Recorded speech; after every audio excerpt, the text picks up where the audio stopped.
This event is being hosted by the Hawaii Association of International Buddhists. It is a day of the full moon in the month of May, a most sacred day to millions of Buddhists around the world when Buddha was born, enlightened, and parinibbana. We are recording this program, and if you wish, you may turn off your camera or video if you don't want to be recorded. At this time, I would ask for your cooperation to mute your microphones at all times. This is to prevent distractions and noise interferences. To all speakers on the program, please turn on your mic when it's your turn to speak. Thank you all for your understanding. I am Rene Mansho, co-director of Peace Activities of the Hawaii Association of International Buddhists, or HAIB for short, and I will be your MC. Let us begin with a message from our HAIB Vice President, the 12th and first woman minister of the Daifukuji Soto Mission in Kona, whose congregation is multi-ethnic, generational, and cultural. Please welcome Reverend Jiko Nakade. Aloha, everyone. Good evening. I am Jiko Nakade, and I am in Kona. Excuse me if you can hear the koki frogs, but they're quite loud at night here in Kona. On behalf of the Hawaii Association of International Buddhists, I wish to welcome you and thank you for taking the time to join this United Nations International Day of Vesak virtual celebration. Thanks to the availability of Zoom, an online gathering such as this one has become possible, bringing all of us together as one Sangha to pay homage to the Buddha Shakyamuni and to express gratitude for his teachings, his life, and his compassion. I also express my gratitude to all who have worked very hard to make this gathering possible. This evening, we are truly fortunate to have two honorable speakers from the Theravada tradition who, out of great benevolence, will be sharing with us their teachings and practices.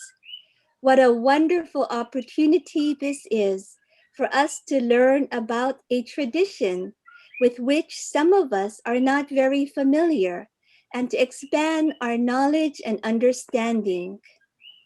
In closing, I would like to express my sincere condolences to the family of the late former Bishop Yoshiaki Fujitani, in whose memory tonight's program is being dedicated.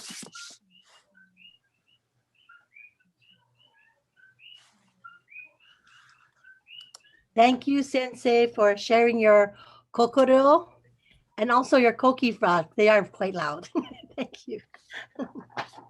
We will now have a very special dedication for the late former Bishop Yoshiaki Fujitani, who is well loved and highly respected around the world.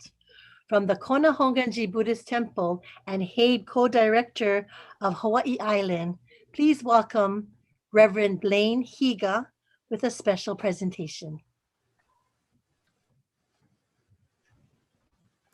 Aloha, everybody. As we begin our Vesak celebration tonight, we take a moment to remember our beloved Dharma friends, the Reverend Yoshiaki Fujitani, who realized birth in the Pure Land on May 17, 2021, at the age of 87. Born in Maui, Reverend Fujitani was a son of Hawaii who lived with a heart of profound gratitude and aloha.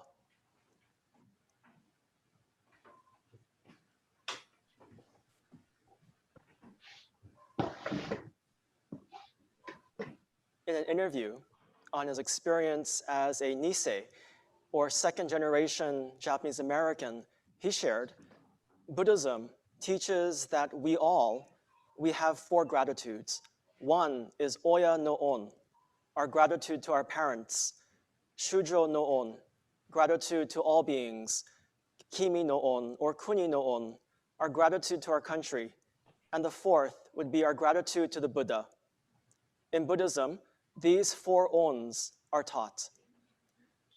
From serving his country in the military intelligence service during World War II, to his career as a minister and his time serving as the 11th bishop of the Hongwanji mission of Hawaii, he expressed his gratitude through fierce compassion for others and our world. Among his many accomplishments, we uplift his work in establishing the Hawaii Association of International Buddhists in the early 1980s, and his lifelong commitment to interreligious dialogue and harmony. His intimate understanding of the Buddha's teaching on interdependence informed his interfaith work. He once said, "I think the only way is to get out into the community and to work with other faiths. I think that we have to bear that in mind. We're not alone. We're part of a larger community." This gathering tonight is a testament to this profound realization. Being able to celebrate the Buddha's birth, enlightenment, and parinirvana together as one Sangha honors Reverend Fujitani's vision of a more harmonious and peaceful world. In addition to bringing together Buddhists of all traditions, he also tirelessly cultivated relationships with peoples of all faiths. Through his lifelong friendship with the late Marino sister, Sister Joan Chatfield, they created a Buddhist studies-focused curriculum at Chaminade University, the only Catholic university in Hawaii. For his 80th birthday, Chaminade honored him by creating the Reverend Yoshiaki Fujitani Buddhist Catholic Dialogue and Interfaith Program, which would become the Reverend Yoshiaki Fujitani BDK Interfaith Program. Reverend Fujitani was also a longtime supporter of the Samaritan Counseling Center of Hawaii and an advisor for the Interfaith Alliance Hawaii. He also established the Living Treasures of Hawaii program, which honors individuals who have demonstrated excellence and the highest standards of achievement in their particular fields of endeavor, and through their continuous growth, learning, and sharing, have made significant contributions towards enriching our society. Reverend Fujitani was an inspirational and consequential spiritual leader who himself was honored as a living treasure a number of years ago. I have always admired his commitment to interfaith dialogue and social justice, and how he embodied the Buddha's teachings through compassionate action. His Dharma-centered leadership touched countless lives and has left a lasting legacy for us all. For these reasons, and many more, we remember him as a humble disciple of the Buddha who lived with a soft and gentle heart and a firm and resolute mind. A rabbi friend shared the following upon learning of his passing. "Blessed is the righteous judge. He was indeed quite a powerful force, and his memory truly is a blessing. May his memory be a blessing indeed." In the Shin Buddhist tradition, we express our gratitude for his life and his legacy by saying Amida Buddha's honored name as we entrust in the dynamic activity of all-inclusive wisdom and all-embracing compassion, which sustains our lives. Namo Amida Butsu, Namo Amida Butsu, Namo Amida Butsu, Namanda Butsu, Namanda Butsu, Namanda Butsu, Namanda Butsu, Namanda Butsu. Mahalo. Wow, thank you, Sensei. A very touching remembrance. And now, representing the Fujitani family and a HAIB honorary member of the advisory board who will share her reflections, we welcome Miss Maya Togashi. Thank you, Rene, and happy Vesak. Greetings from California. So unsure how many attending may know or not know about our family, I was asked to say a few words. Sharky Yo Yoshi, Reverend Sensei Bishop, veteran, mentor, Kalyana Mitra. Born Yoshiaki Fujitani, he was called many things in his lifetime, but to the three of us, he answered to Dad. Ted came first in Chicago, Illinois, where Mom and Dad met and got married after the war. Steve was born in Kyoto, Japan, where Dad found his calling and pursued studies to become a Jodo Shinshu minister. 4 years later, he took his first temple assignment at the Wailuku Hongwanji mission in Hawaii, which is when I came into the picture. Dad would later joke that if he had been forced to make one more big move, perhaps out of Hawaii, our family would have grown once again. But Dad truly loved Hawaii, the diversity of its people and communities. He was a homegrown local boy with a deep understanding and appreciation for living with aloha, or love and compassion, and lokahi, meaning oneness.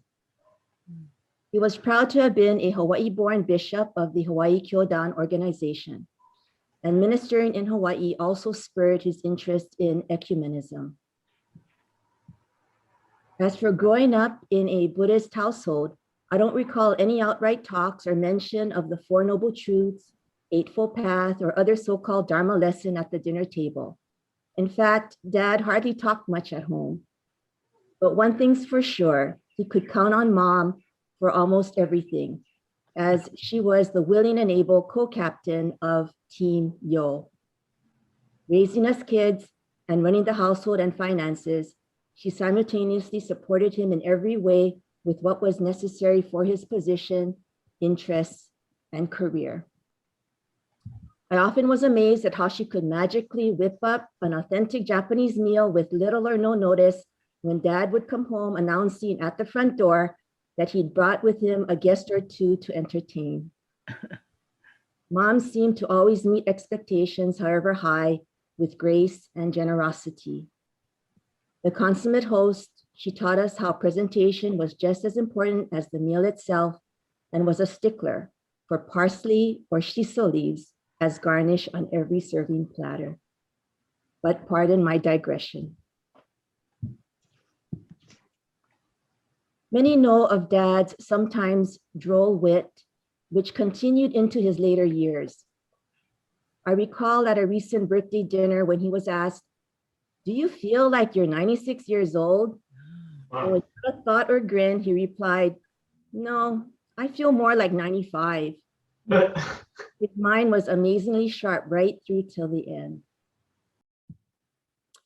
Several years ago, when his physical health started to decline, Pat took on the role of Dad's primary caregiver. Mom by then was already in long-term care and last March passed away just before the Hawaii state COVID-19 lockdown. Looking back, a bright spot in this unfortunate pandemic was the opportunity for Dad in Honolulu to connect almost weekly via Zoom calls with Steve in Laos and me on the mainland. These face-to-face informal discussions with thoughts about his life remain cherished moments and memories. Topics ran the gamut as we heard about his McKinley High School days and receiving what he felt was an undeserved credit for leading an award-winning ROTC drill performance, as well as his opinion on current affairs, including equal rights of same-sex unions and the need to speak out publicly to support it as a religious leader. Having both a mother and father as examples of the Nembutsu, life was truly examples of the Nembutsu life was truly a gift. No doubt a formative start to our individual Buddhist paths. But these recent Zoom sessions with Dad also allowed us to inquire about his wise take on Buddhism and the human condition. So when I asked him, how does one study Buddhism? His short answer was, get to know Buddhists and the culture.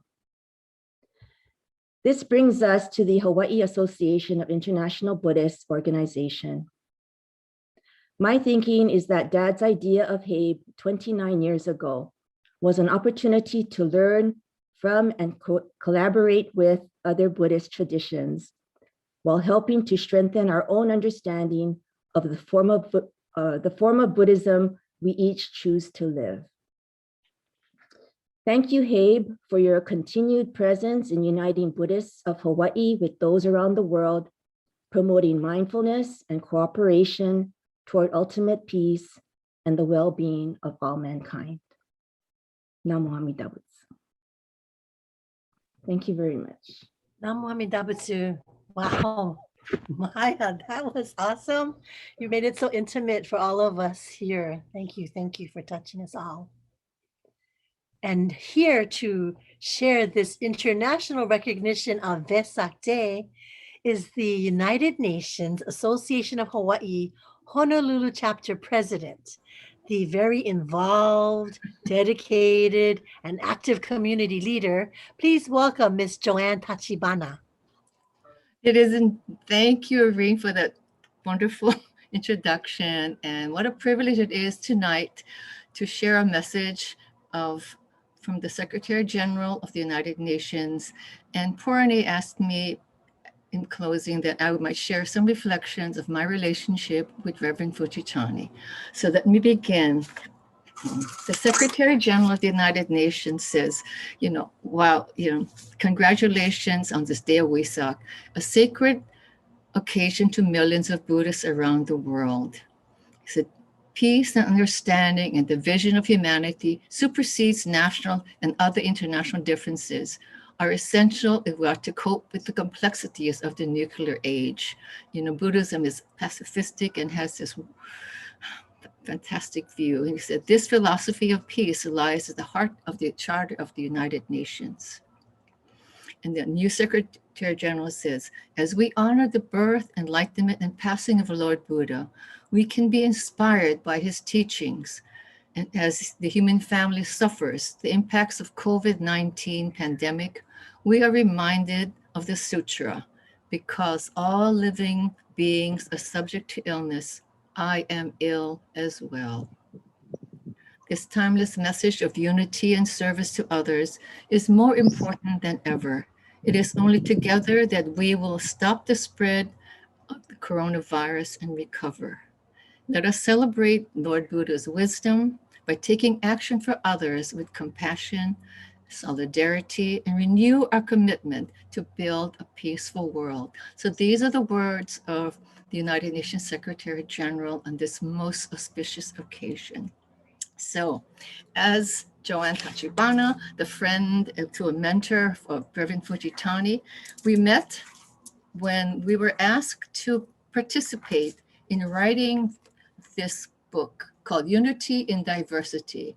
It was, and Reverend Fujitani was coalesced all the different Buddhist groups to come together to write about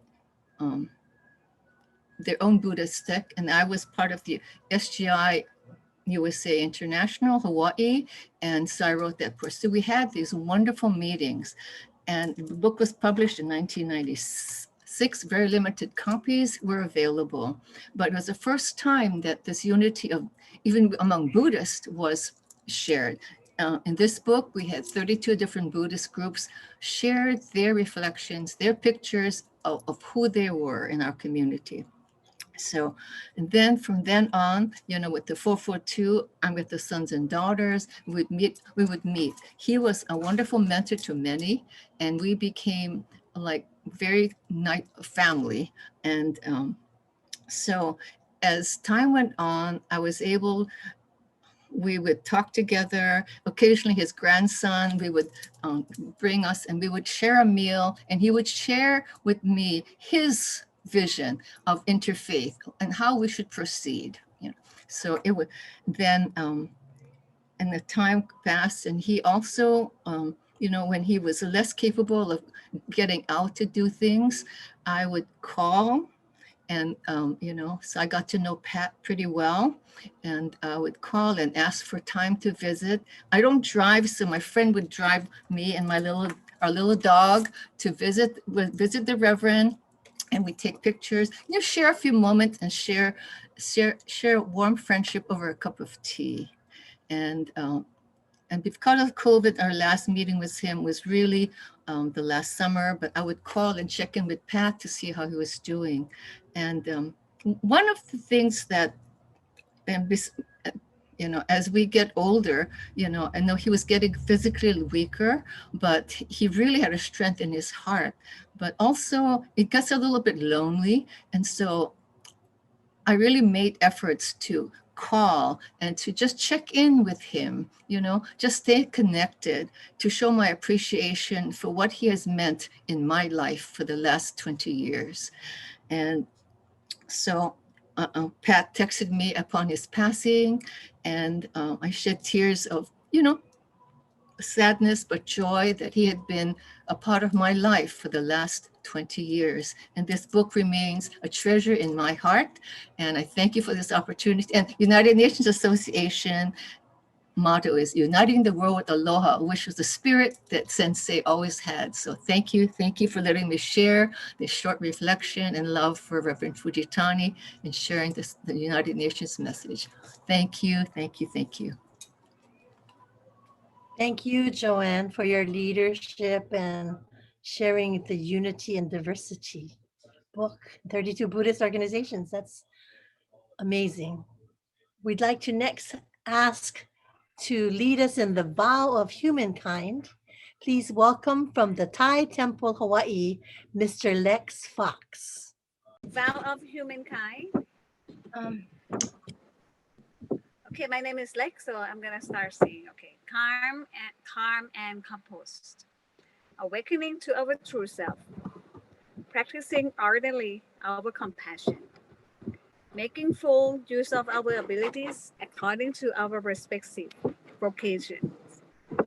Discerning suffering, both individual and social, and its causes.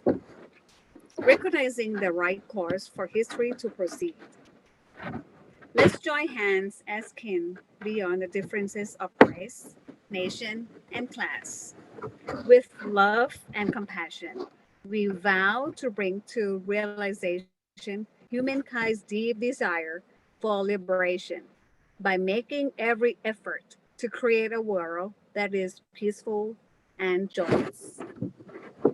After Hisamatsushi Ichi, 1951.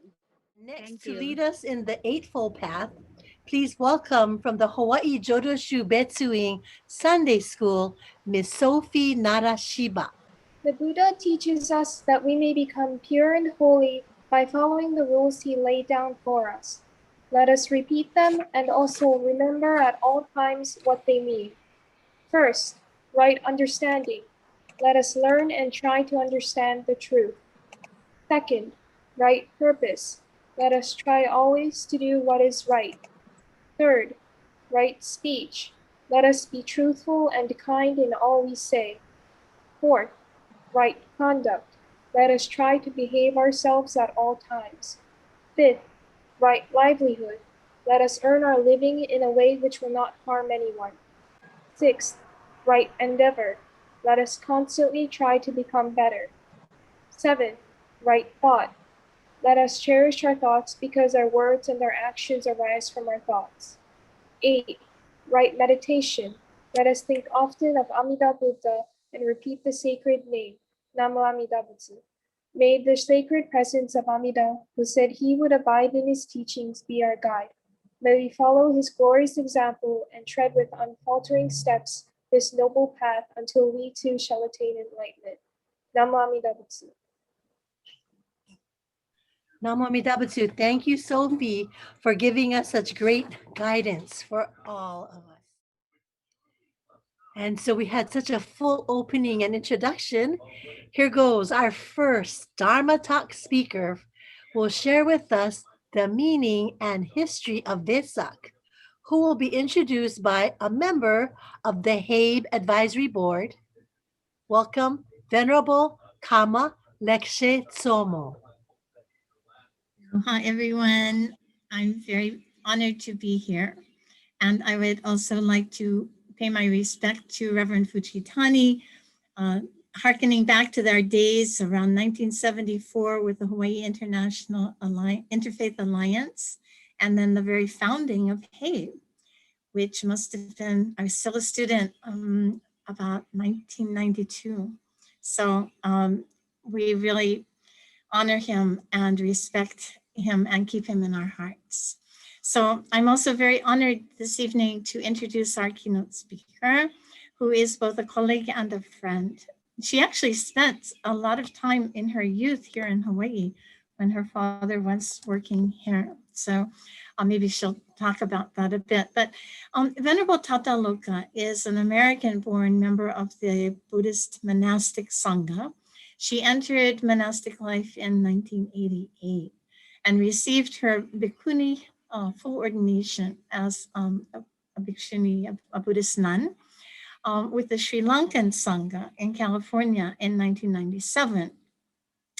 And she's co-founded many organizations, the Dhammadharini Support Foundation, together with the first monastic community for Theravada Bhikkhunis in the Americas.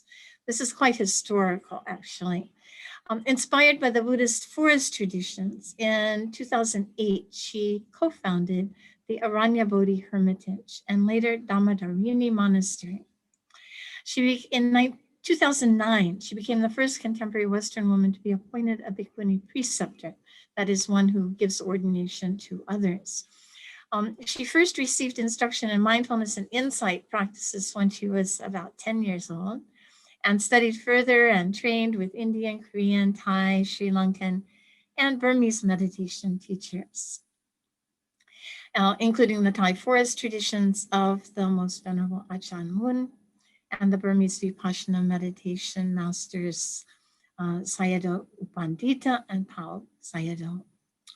Her practice and teaching are profoundly influenced by the Buddha's teachings as contained in the canonical early Buddhist suttas, together with the teachings and practices of forest and insight meditation traditions.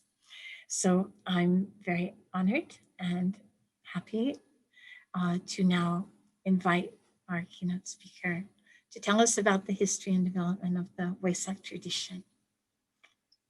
Greetings to everyone, and thank you very much to Venerable Lekshe for the introduction.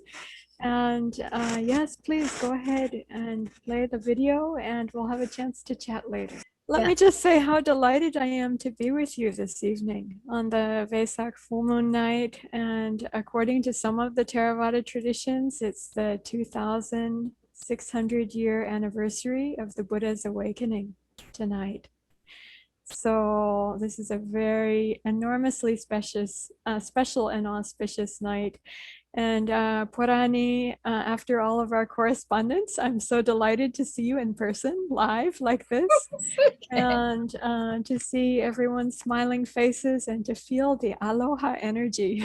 So it's really a joy and happiness for me to be with you right now. And the Vesak full moon has risen here in Northern California and is shining bright, even outside here now. And I'm at our Dhammadharini Monastery, which is north of San Francisco in the far North Bay. But I normally live at our Aranya Bodhi Awakening Forest Hermitage on the Sonoma coast. And that's within a 300+ acre private redwood forest preserve. It's rustic and rugged and off-grid and not so easy to join online like this, like we can here at our Dhammadharini Monastery. So let me know when you're ready with the video. There we are.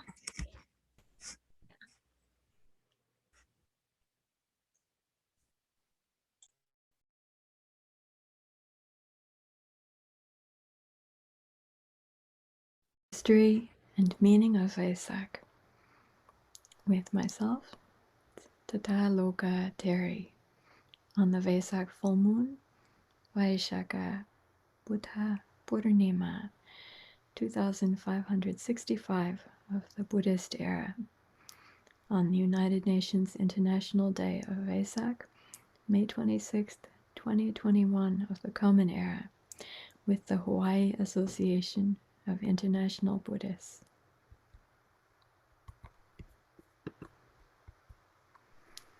So, metta greetings, aloha, namo buddhaya, namo ratanataya, blessings of the Triple Gem. I'm happy to be with you. I think about Hawaii as my childhood paradise. I lived there on the island of Oahu at Laia Point from age 3, 4, 5 with my mom and little sister. Kid up a tree, that's me, around age 4 or 5. I haven't been back since then. So Vesak season greetings from our Dhammadharani Bhikkhunī Sangha at Dhammadharani Sonoma Mountain Bhikkhunī Monastery and Aranyabodhi Forest Hermitage in Northern California, where I am now. I'd like to acknowledge that this land for a very long time was the traditional territory of the Kashaya people, Native Americans, also known as Mahātherī, by themselves, their village here in this area, or villages. So for nearly 10 years, friends have been suggesting that we consider having a branch of our Bhikkhunī Sangha in Hawaii, which is kind of close to my heart and one reason for accepting this invitation. But I haven't had a chance to return yet to Hawaii since age 5. So I'm glad to connect now with you virtually, together with friends here in California and friends in Thailand and around the world. Meeting at the crossroads. So in the Mahaparinibbana Sutta, the discourse on the Buddha's great final Nibbana, he recommends that memorials to him should be placed at great crossroads. The Hawaii Association of International Buddhist Celebration of the United Nations International Day of Vesak, together via Zoom, seems most suitable, as Zoom is the great crossroads of our times. So, from the Buddha, the Mahaparinibbana Sutta, the discourse of the Buddha's final passing, the long discourses, Digha Nikaya 16, section 26, and even Ananda, and as is done for a universal monarch, so should it be done with the body of a Tathagata. And at a crossroads also a stupa should be raised for the Tathagata, and whoever shall bring to that place garlands or incense or other modes of honor, reverence, and veneration, and at that place their mind becomes serene. This will be for their well-being and happiness for a long time. Amhakam Tigaratam Hitaya Sukhaya. So these images are of the stupas, pagodas or chaityas that have been raised at the 3 main important places in the life of the Buddha that are remembered on the Vesak full moon. The Lumbini Maya Devi temple, the birthplace of the Bodhisattva, the Buddha to be. Bodh Gaya Mahabodhi temple, the place of the Buddha's great awakening, Abhisambodhi. And Kushinagar, the Parinibbana stupa, commemorating the Buddha's final passing.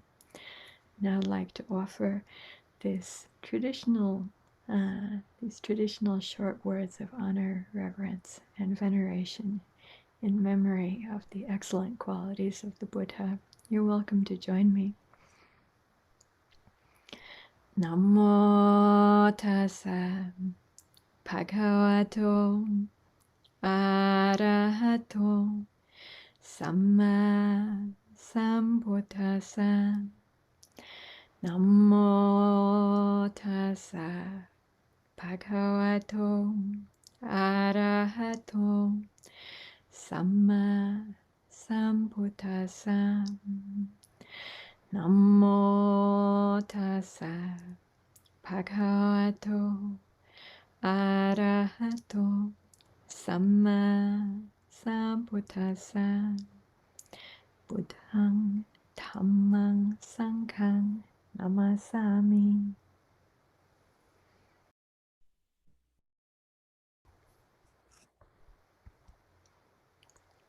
So thanks to Porani Sponsel of the Hawaii International Association of Buddhists and Shakyamuni International President Emeritus, Venerable Karma Lekshe Somo, for the invitation to speak on this Vesak full moon night on the history and meaning of Vesak. History of Vesak. Names. Vesak is the name of this month on the Indian lunar calendar. The lunar month is from the day after the new moon to the next new moon, often in May, sometimes in April or June for Vesak, matching up with the Western calendar. With reference to India and Nepal, the Buddha's birthplace, the Vaishaka Masang, means the month of Vesak, or Vesaka Masang in Pali. The Vaishaka Purnima, or Vesak full moon, is also called the Buddha Purnima in India, and Buddha Jayanti in honor and celebration of the Buddha. The words Vesak, Vesak, Vaisaka, Vaishaka, and Visaka are all variations of the same. For the Thai, Visaka Puja, Puja means to honor and to reverence. So the full moon day in the month of May as the day for honoring the Buddha with the three great meanings in his life: his birth, complete awakening, and final nirvana, or parinibbana in Pali. What about the dates? Why are the dates different in different Buddhist traditions, people ask. And this year, it's very rare this year, the South and Southeast Asian Vesak, the East Asian Buddhist birthday, and the Tibetan Sakadawa month are all coinciding, or nearly so. Often the Tibetan calendar Sakadawa is about 1 month different than the South and Southeast Asian lunar calendars. All three great events in the Buddha's life are celebrated for the whole month, and on the full moon Sakadawa Duchen. It's very nice that this year they coincide with Vesak, the month of Vesak, and that we can celebrate together. A devout Buddhist friend of Indian heritage who's living in India and training as a Buddhist teacher asked me this question: why these differences? She said it's confusing. Who should we follow in the revival of Buddhism in its home country, our home country? And those newly coming to Buddhism may also ask, who should we follow in international Buddhist traditions abroad, meaning outside of India or an Asian Buddhist country?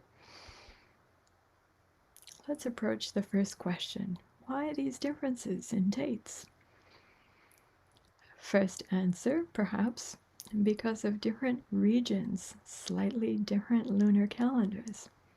The Chinese lunar calendar and the lunar calendars of South and Southeast Asia are not exactly the same as to which is their first or second or third or fourth month.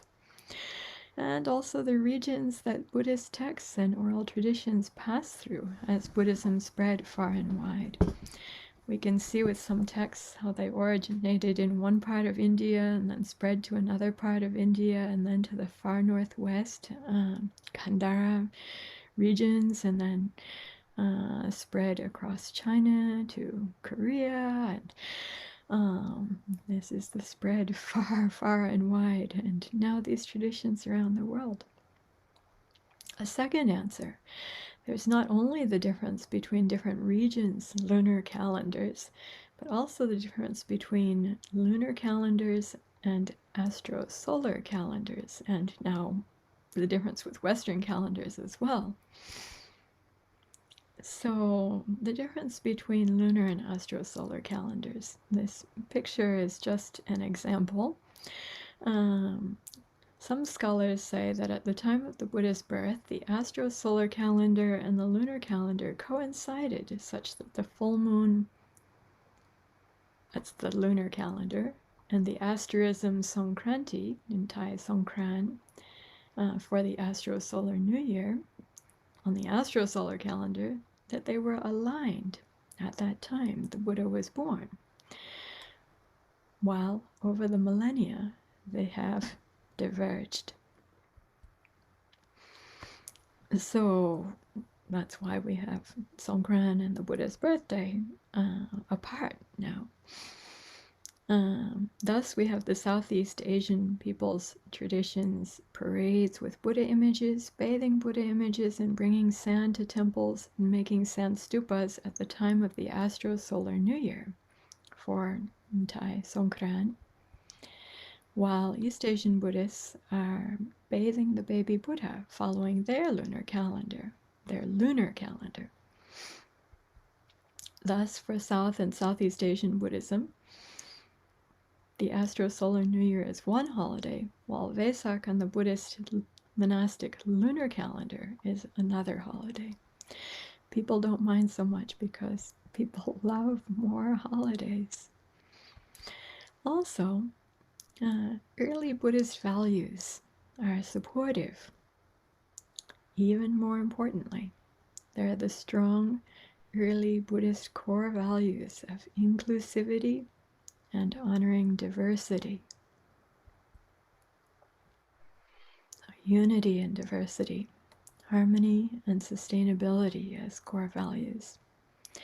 We have all experienced both the benefits of having one common shared worldwide calendar now, somewhat divorced from the cycles of the sun, moon, and stars, as well as the detriment in terms of our human loss of such intimate life connection with nature, the earth, sun, moon, and stars, and the natural cycles of all of life and our own lives.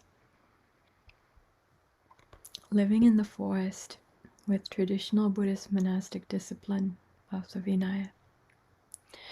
Living in the forest with the traditional daily, weekly, and monthly solar and lunar observances of the Theravada Buddhist forest traditions, I see and feel this conflict often. In example, where the moon dates don't well coincide with weekly schedules on the Western calendar, and where the call and needs of the forest, living in the forest hermitage, don't easily coincide with plans made long in advance on the Western calendar. Or where solar noon, when we have to stop eating, differs day by day compared to when noon is on our contemporary clock. So often the needs of the forest and of the earth have been made the sacrifice, made to conform. I feel the loss and the detriment of this, and our need for our healthy existence and survival of humans as terrestrial beings, our fellow terrestrial beings, and our whole biosphere. Let me now turn to the meaning of Vesak. The Buddha is said to have been born under a sal or ashoka tree in the Lumbini Grove. It's in contemporary Nepal, we think, perhaps. than to have experienced full and complete self-awakening, Anuttara Samma Sambodhi, beneath a peepal tree at Gaya in India, the tree now named Bodhi tree, and Ficus religiosa because of this. And to have passed into final nirvana, parinibbana, also outdoors, beneath twin sal trees in Kushinagar, India. In the South and Southeast Asian Buddhist traditions, all three of these great events, the Buddha's birth, awakening, and final Nibbana, are said to have occurred on the Vaishaka Purnima, the Vesak full moon. Now, returning to our core values, harmony and sustainability. Not only did the Buddha's mother, Mahamaya, set forth from home and give birth in a grove on the full moon, the Buddha also set forth from home life as a bodhisattva and experienced his great awakening on the full moon while living outdoors, immersed in nature. Also, when he took a break from the Sangha for one vasa, one rainy season retreat, the Buddha's choice of abiding was in the Parilaya forest, living in harmony with the forest creatures. How many of us have experienced that? That is, when frustrated with humans, turning to nature and to kindness, compassion, and understanding of animals for solace. Also, at the end of his life, the Buddha chose to wander, still barefoot on the earth, far and wide, until he could wander no more. Then, laying down between two trees, he passed into final Nibbana. What a contrast between such an outdoors final nirvana and that so often experienced today, closed up indoors. Returning to our core values in the Dhamma. Of course, the Buddha had the Dhamma he had realized to turn to and abide in, abiding with the Dhamma as the most excellent refuge. After his complete awakening, he's said to have looked back at the Bodhi tree, whose roots had supported him in the work so hard to do, whose leaves and branches had sheltered him, before he turned his gaze away to a humanity so much in need, to speak the Dhamma to those with little dust in their eyes, and walking with alms bowl for alms to allow the people to have and develop that connection with the embodiment of awakening, the embodiment of the Dhamma, through his own body and the body of the Sangha. What values can we glean from the Buddha's story? What meaning do we glean? How does it inspire us to live wisely? I feel our world needs not only the beauty of the Buddhist arts and cultures of kindness, generosity, and presence, but this lived embodiment of wisdom, which we can give birth to, nurture, progressively awaken and realize, and set free in ourselves, in each one of us. Amongst all crafts and trades, we need the craft of such wisdom, the craft of the heart.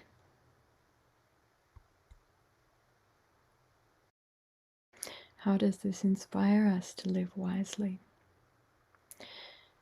As Buddhists, as international, intentional communities of support, we support ourselves and one another to do so.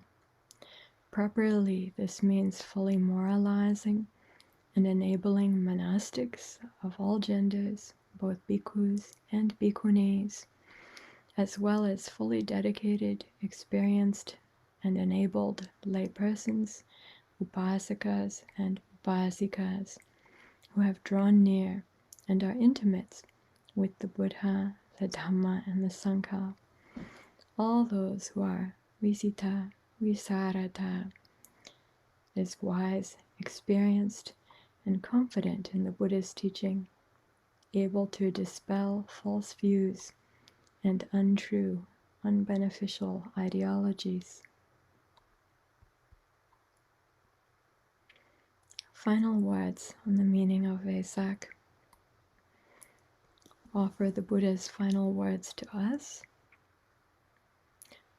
Vaya Dhamma Sankara Apamadena Sampadeta Ti. Conditioned things are of the nature to pass. Free from heedlessness, apply yourselves with complete dedication. Sadhu, sadhu, sadhu, anumodami. So, wishing you a happy Vesak Buddha Purnima full moon. May the most excellent blessings of the Dhamma and of the path be with you always. But thank you, Venerable Bhikkhunī Tathālokā Mahātherī, for your informative, insightful, and meaningful history of Vesak. Our second Dharma and Pawana contemplation and meditation speaker will share with us Walk of Life and lead us to Pawana. Will now be introduced by HAIB Director of Community Relations and Membership, Dr. Porani Natadesha Sponsor. Thank you so much, Rene. Good evening, and thanks again, everyone, for allowing us to be part of your precious time. And I would like to take this moment to acknowledge the participant of many of the members of the board and the officer of Samaritan Counseling of Hawaii. Thank you. Bhikkhu Link Natalakano's online book on teaching Dharma with cute illustration that circulates on Thai social media caught my eyes. It impressed me a great deal, and I sent an email to show my appreciation and request an English version, especially for my young grandson who cannot read Thai yet. He interested in learning about Buddha since he was very young. The foundation of the teaching of the Buddha has been laid out clearly, step by step, with tangible examples reflecting his background as a successful architect and a university professor. We are going to be on the journey to observe his walk of life in Theravada land. To help you enjoy your trip, please have a piece of paper and a pen to note some of the Pali words and concepts unfamiliar to you. Pali is the language that the Gautama Buddha used to communicate to the wider populations in his time. There is no need to worry. Ajahn Link has translated them for your understanding in his illustration as well. At the end, you would understand why a successful architect with his own firm left this worldly fame and comfort to live in a very strict Theravada monastic community. His community is on the small island in the south of Thailand and often visited by storm. And he just sent me the chat. He is under the storm right now on the island in Thailand. And so luckily we also have a pre-recorded for his talk. So let us begin our walk of life with Ajahn Link. So he is here right now with us. So Ajahn Link, Namaskar. Okay, we can hear your storm coming. Turn on everyone in Hawaii. I'm getting hit by the storm right now, so I almost don't hear anything. So just hope the the video that I sent you would speak for me. Let's hear it together and maybe we can talk later. Hope the storm can go away soon. Go Okay. ahead, please. Yeah. นมัสการค่ะอาจารย์ลิง so we Steve will put on the first one first. Yes. Yeah.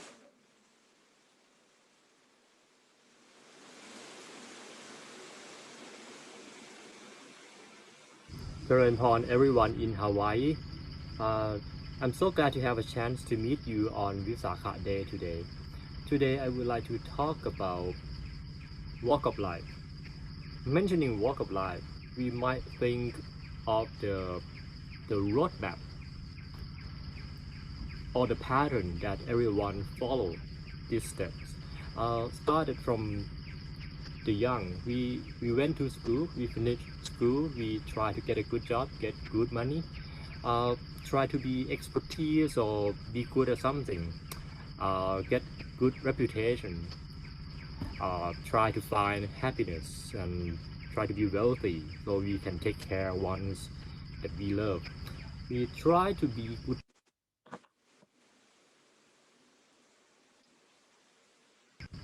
Eventually we getting old, we get sick and we die at the end of the day. The question is, why do we have to do all this?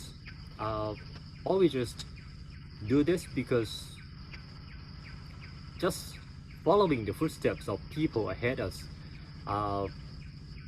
Have you ever asked yourself that who are we and where are we? What are we? Why we were born and for what reason? Is there anything else that we can do or we should do for this life as human beings?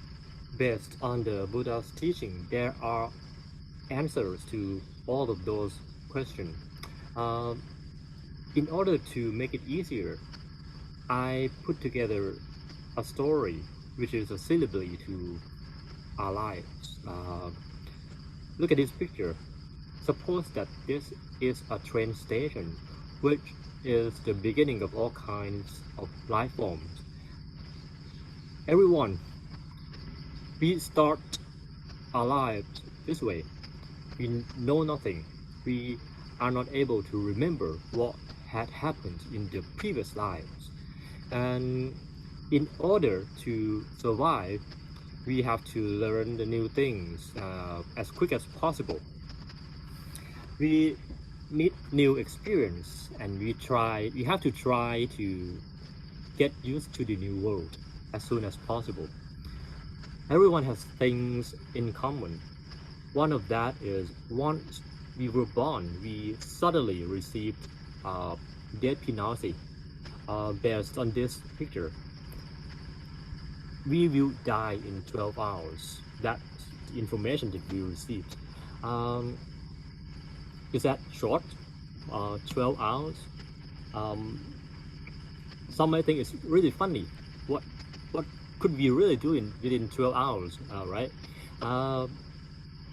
Is 80 years short or long? We never know. Some might say it's short, some might say it's long. But the Buddha said, once upon a time, humans used to live up for 80,000 years. And there will be some time that humans will have only 10 years for their lifetime. You might think this is impossible. How can it be that people live up to 80,000 years or only have 10 years for their life? That's because you figure things out through your own experience. You have been informed that human has 80 years to live. You don't have any other kind of information before. That's all you have. Once we enter the new world, time starts to run right away. Instead of having the right view that the time is getting shorter and shorter, most of us just thought that we grew up and we accomplished more things.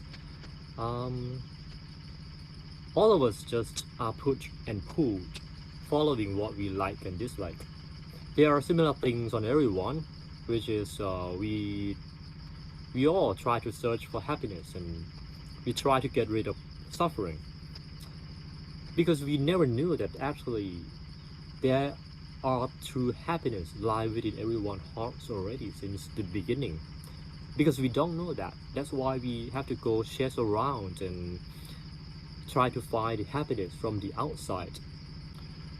Each of us just travel by ourselves, and deep inside our hearts, we all just feel lonely and lack of something all the time. So really can't help that we have to fill our heart by bonding it with someone, and totally forget that in fact we all are just lonely travelers, and we have to separate at the end of the day. We start to put labels on other people, like this is husband, this is wife, this is kids, this is my friends, but in fact everyone is just individual. Everyone has their own paths that happen to just come across on one another for just a certain time. Everything is just temporary, and it has to change. We deeply feel this, and we feel unsafe or unbalanced. So we try our best to sustain it. We want to keep it the same. So we fill our life with wealthy, with good money, with reputation, with good relationships, try to make it as beautiful as it can be, so we can have things to hold on, and we call this happiness. But you know, this kind of happiness really depends on something else, and it's not sustained, it's changed. But this is the only one happiness that we know. Based on the death penalty that we received from the beginning, we were told that we would have 12 hours to spend, but the time is not up yet. But there is just an announcement or a command that we have to leave to the next station right now, while we're still having great time with family, still have fun with things that we have gathered. We, you know, this time will happen to everyone, but we never know that when it's gonna happen. We never know that when is going to be our last day or last minute or last second, but we are going to reach that point for sure. So if we never get things prepared, we will definitely confront a great deal of suffering for sure, much more than we can imagine. And this is the situation that will happen to everyone, liking it or not. This is the second that we are dragged out of the world that we spend the whole lifetime setting it up. Everything will just be disappeared, and you cannot take anything with you, not a single thing. The more you have, which is the more attachment you have, the more suffering is gonna be. Even you call yourself good person for the whole life, but that's not gonna help you from being suffered at all, because suffering comes from attachments. So peaceful death is impossible for anyone who has never trained. This is the moment that you are dying. Tanha is the will to survive. You live your life for a while and have so many attachments. For example, people you love, your belonging, your habit, your lifestyle, reputation, wealthiness, and on top of everything, yourself. You want to go back and be the same, which is not possible. That's called Tanha, and if there is Tanha, your new life is waiting for you. This is the second that your body is dying. All actions that you have been doing throughout your life will be recognized. In other words, your habit or things that you do it oftenly will be recalled. kusala is good things, including good thoughts, good speech, good action. This will bring you to Sukati, which is happy world. Akusala, in contrast, is bad things, which will bring you to Tukati, which is the suffering world. If motivating by tanha, the new life will emerge. And without training before, the new life is going to be unpredictable. But there will be more chance for most people to go to a suffering world. And your new life goes to animal kingdom. Based on the Buddha's teaching, there are several levels of life forms above us and below us. Human is kind of in the middle, which is still Sukati. Animal is much lower than us, by the way. But don't be worried. Once you enter the animal kingdom, or once you enter the Tukati world like this, you won't remember anything from the previous life again as before. You will get along with the new life very soon, and you will find your own happiness again. The scary thing is, once you enter this kind of life form, you will spend forever among these red stations, back and forth, again and again. Like, it's gonna be very long because you will completely have no wisdom. You won't be able to understand things. You won't be able to understand what is kusala and what is akusala. All you know is just follow your instinct as animal. Some of you might have heard that before, some might not, but all of that are the truth. That nature of things which we call Dhamma. Dhamma already exists. The Buddha didn't set these rules up. He just discovered it and told us this truth. If there's no the enlightenment from the Buddha, our lives will just travel without direction like this, and most will just going downhill. Let's hear what Buddha is really teaching us about life.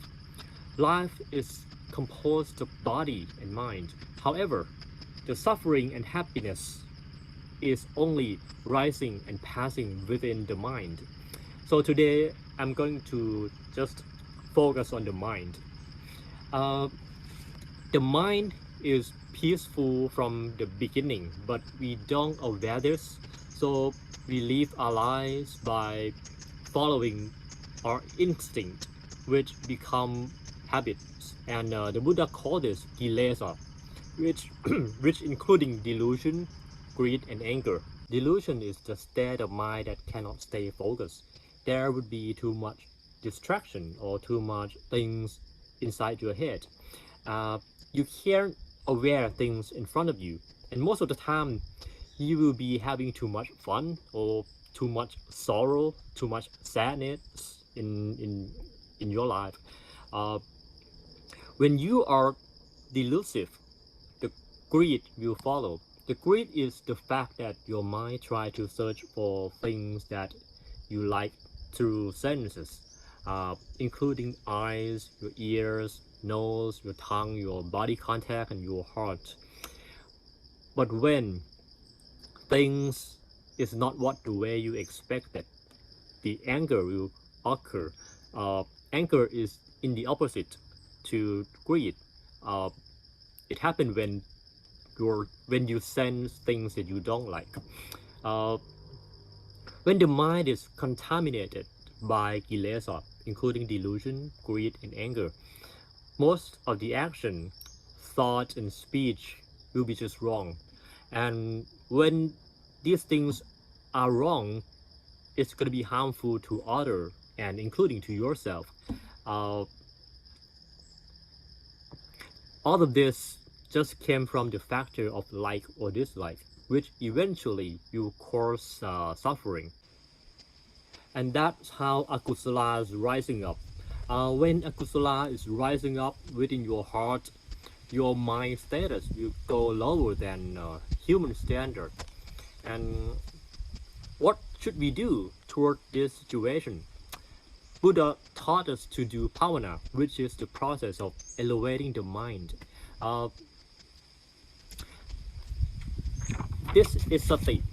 When sati, which is mindfulness, is maintained within the mind would become peaceful as original. Then the kilesa, which including delusion, greed or anger, cannot squeeze into your mind. And the next question is how to make sati happen. There are many ways, but one of the easiest way that I would recommend you today is to use your breath as a tool.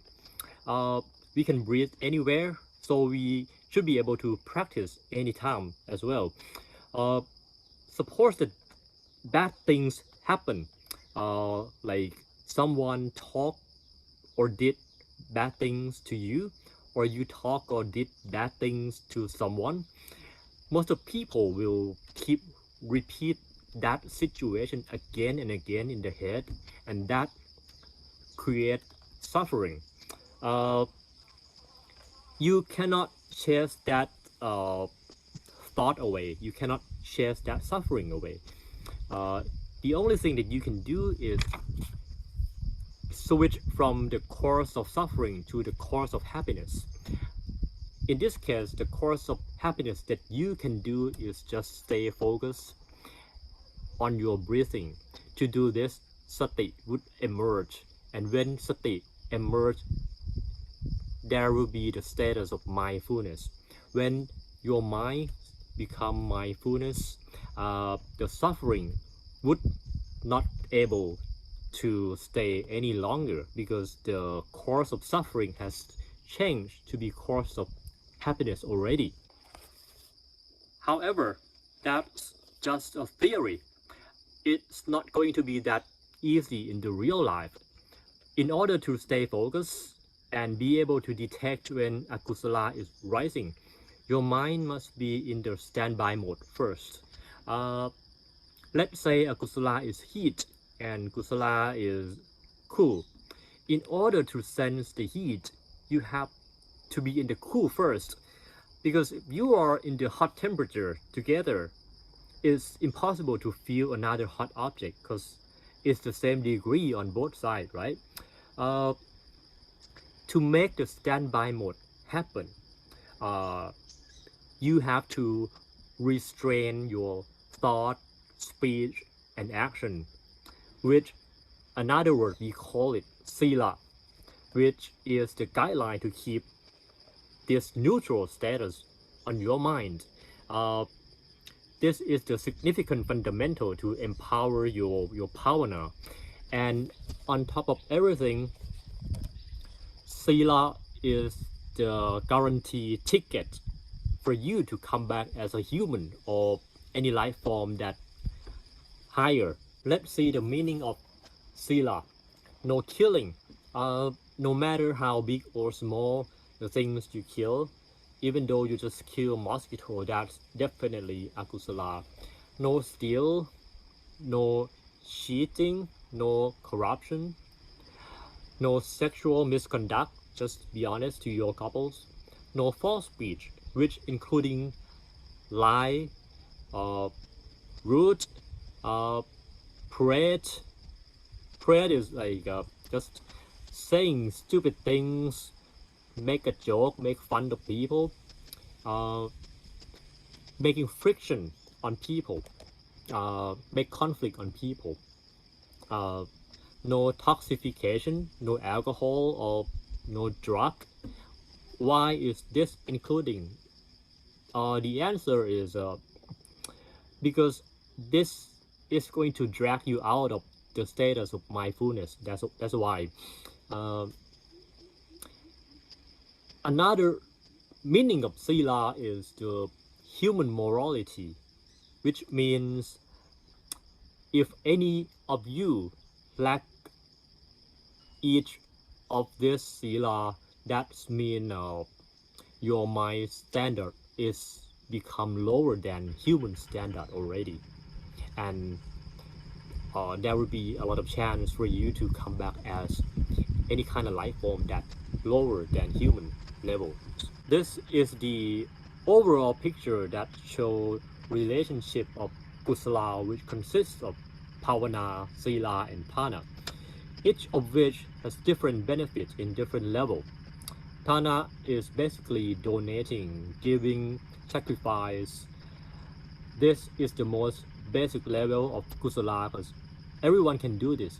Even bad people can do this.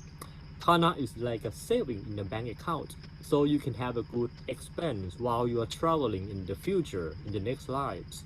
But sila, only good people can do this. Like I said, it's the guarantee ticket to come back as human. So it's human morality. Only good people can keep this. That's why the weight of having sila is much heavier than thana. If you do a lot of thana but lack of sila, lack each of sila, you might come back as a dog but taken care by rich people. So you'll be convenient enough. But coming back as human is better, right? However, if you start to feel that whatever kind of life is still suffering and want to quit this long and nonsense journey, Pavana is the way to walk out of this life. To walk out of it, you must have to follow the paths of Panya, Sila, and Samadhi. Panya or wisdom. Initially, you must have a feeling that there might be something wrong in your life to make you want to walk out of it. It's called initial wisdom or understanding of the suffering. Sila, or the restraint from the bad actions, bad speech, bad thoughts. When you keep sila, your mind can stay in kusala longer, and you will shift your mode to get familiar with kusala. We call this standby mode that samadhi or concentration. Whenever a kusala rising, sati or the mindfulness state will detect a kusala automatically, and your mind will go back to the state of mindfulness or go back to kusala mode again.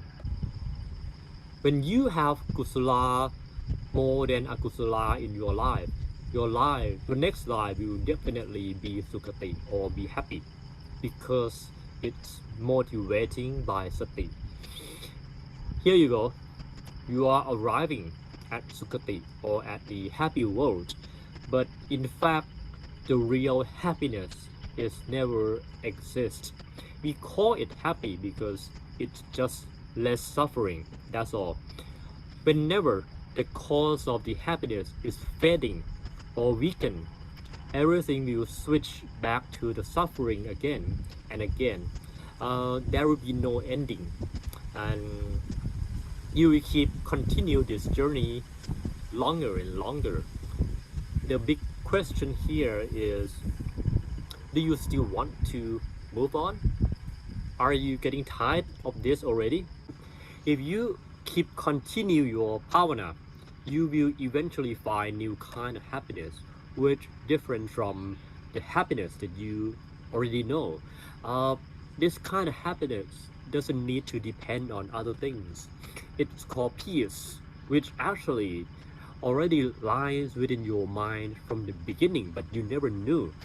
And you will realize that the past whole life is nothing but just suffering.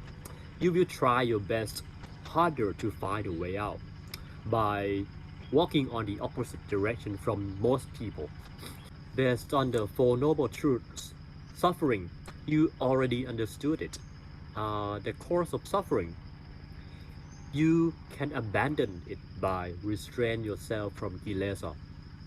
The extinction of suffering, you can experience it temporarily by doing samadhi, but in order to achieve it permanently, you have to do it by developing your mind, following the Noble Eightfold Path only.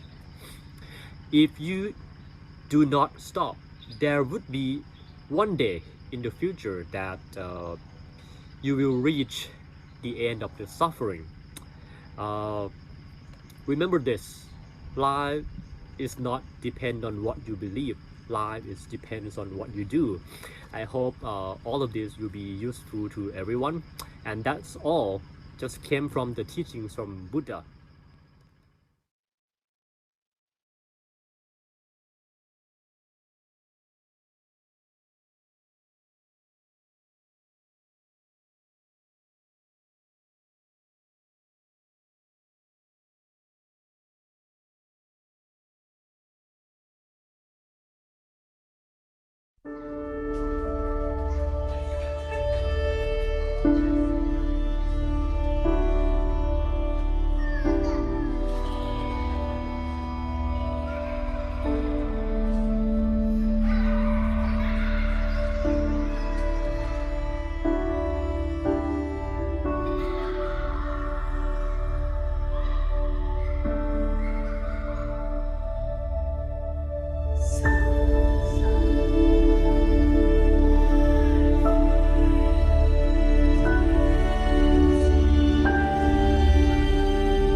ครับขอบพระคุณกับพระอาจารย์ลิงค์ the next this is part of his talk, and he will have the pavana to follow this, right? Okay. Hope that's good content for everyone. I'm not sure that you have heard these things before or not. I spent quite a while figuring out what to put together to show you today. But first I thought it might be a problem regarding languages, or because it's Thai and English and Bali, you know, and there are so many cultures, and to go through all of those boundaries, I just go to one thing that everyone should have in common, which is suffering. That's beyond language or cultures or everything, right? As human being, I'm sure that everyone have been facing suffering, and the on top of everything that the Buddha taught us is what is suffering and how to go out of that suffering, and that's the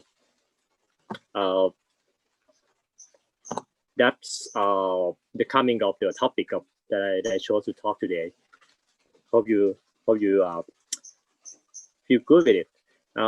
Next is going to be practicing for Pavana. I also put together some video for you. Ms. Pornia, please go ahead, please. Okay, yes. Reverend Steve, yeah, he has it. Okay. Steve, Okay. will you please? So today, I'll share with you some of the experience how to practice for samadhi or for concentration. Most people call this meditation. We can say that too. However, please understand that to be good at meditation is not the purpose of Pavana. It's just a part of it.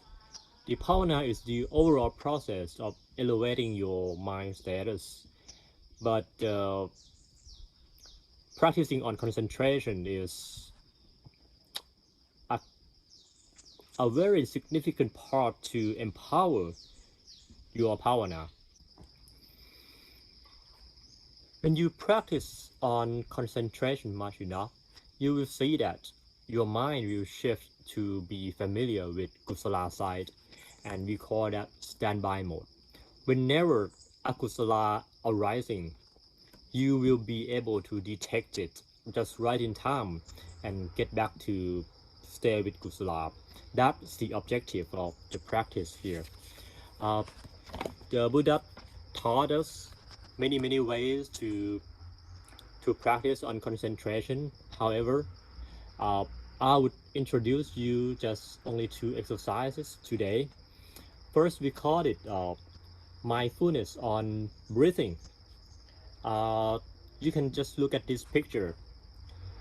We can start it from now together. We can just practice together right now.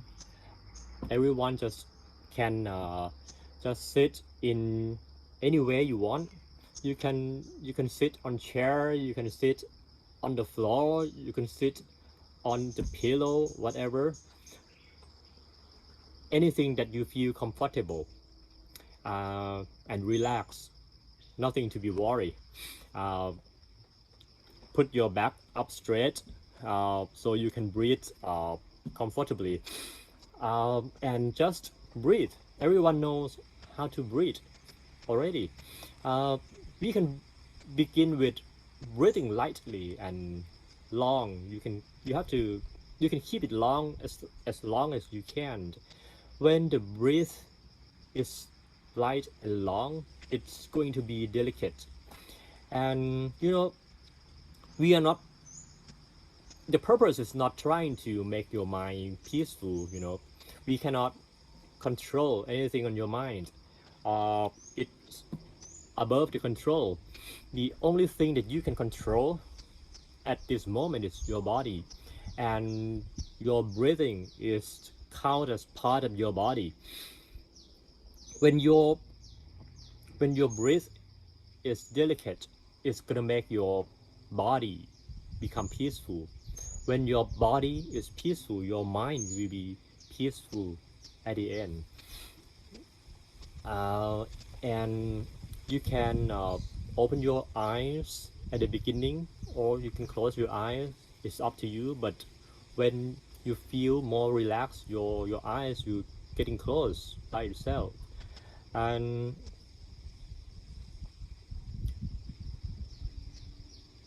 yeah, just move on. I'll do the concentration pavana with you. We are going to do this about 10 minutes together. Just breathe slightly.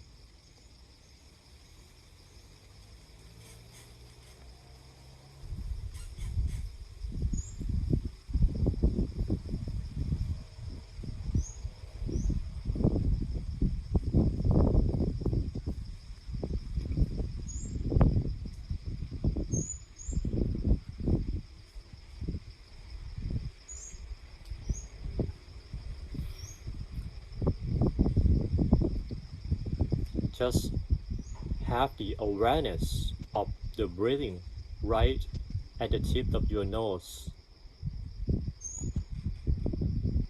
Breathe lightly and long. You can count 1 to 10. That's just a guideline that how long it's supposed to be.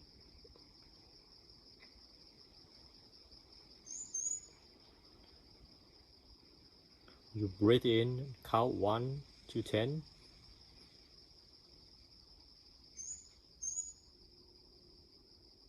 And then just hold your breath just 1 second and just release. And you count 1 to 10. There will be a lot of distractions. There will be a lot of frustrations inside your head. It's normal. Don't be worried about that. Just remember, the thoughts is not your enemy. It's part of yourself. In fact, it's your friends. You could accomplish a lot of things because of your thoughts. So it's part of you. Don't try to chase it away. But you can stay with it. You can stay with your thought. Anytime your thought arising, just leave it and come back to your breathing. We are not trying to get rid of the thought. We just try to stay with the breathing.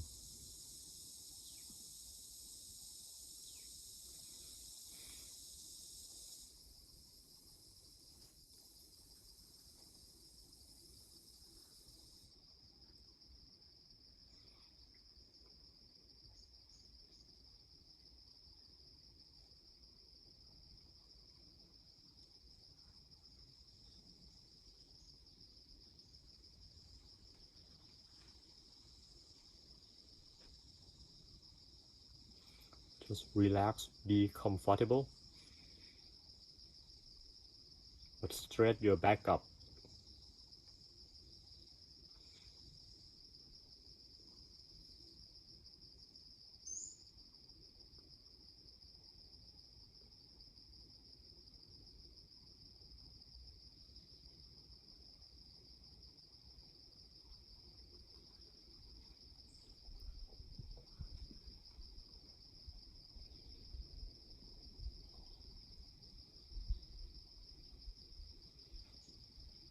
If there are some thoughts arising, just leave it and come back to the breathing.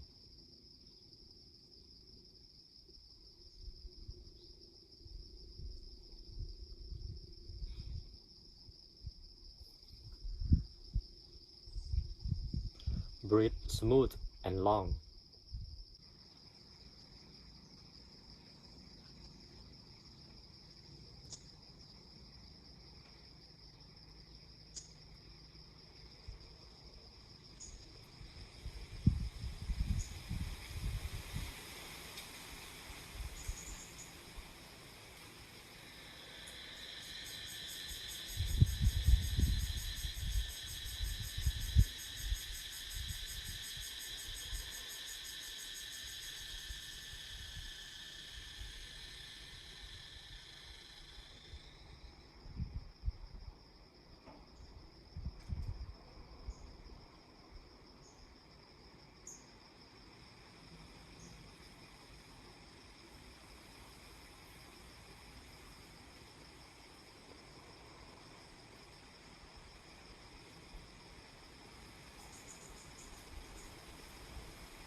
If there's any thought arising, just leave it alone and come back to aware your breathing.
If there's distraction, if you feel frustration, don't worry.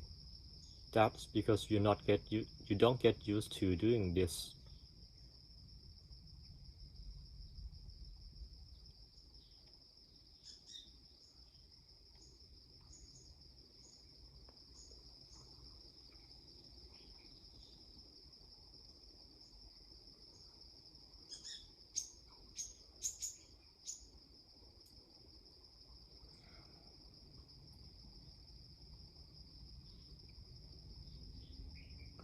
When your body is calmed down, your mind will calm down eventually.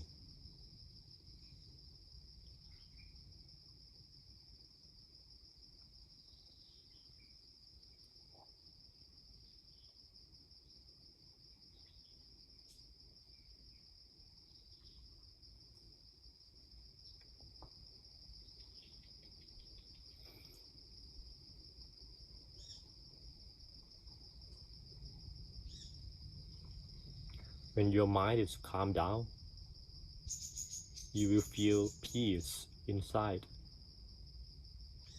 And the peace is the real happiness. It's the happiness that you can't find from anywhere or anything outside. It's just within.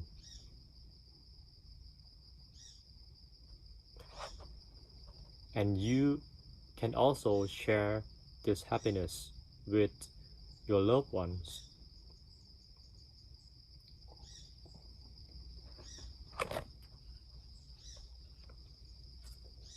You can share it by thinking of anyone that you want to share it to. It can be your parents, your brothers, your sisters, your children, your friends, anyone you love. Not only in this life, but also in the previous lives as well.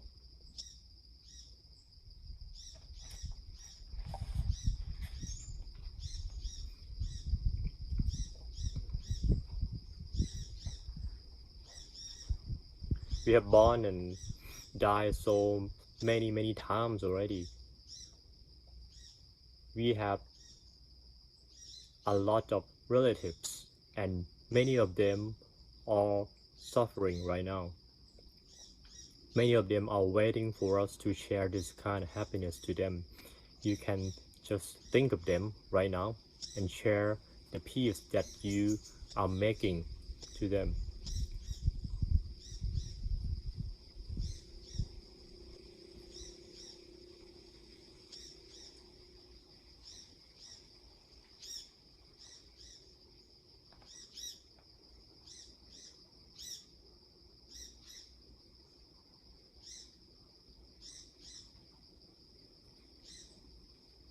This is the easiest way to get to the happiness, but no one knows this.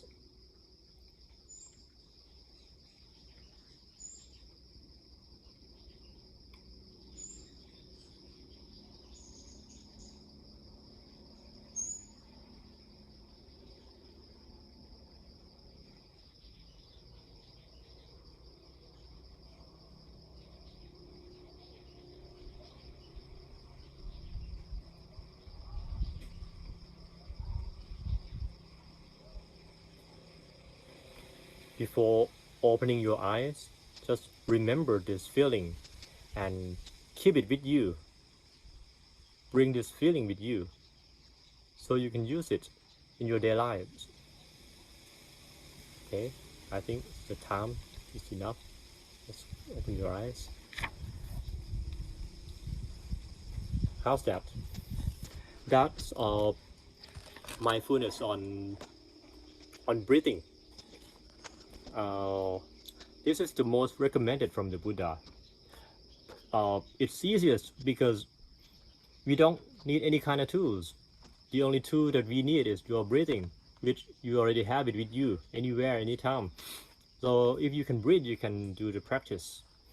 Another way, we call it mindfulness on moving, because we can't sit all day, or we can't sit like that often, right? We have to find a proper place to do it. But mindfulness on moving, you can do it anywhere, like when you walk on the street, when you walk to work, when you walk to school, when you walk in the office, from one place to another place. Everything will be just the same as sitting position, but you just shift your awareness instead of right at the breathing to the movement. Like when you walk, you just aware when your foot step onto the floor, when your weight is go over the floor. That, for example, or when you turn your neck, when you look at things, when you move your arms, just be aware that you are doing what, and that's it. That's just simple. To do this, it's gonna prevent you from just thinking pointlessly, or this is going to drag you out from the state of delusion, and that's all.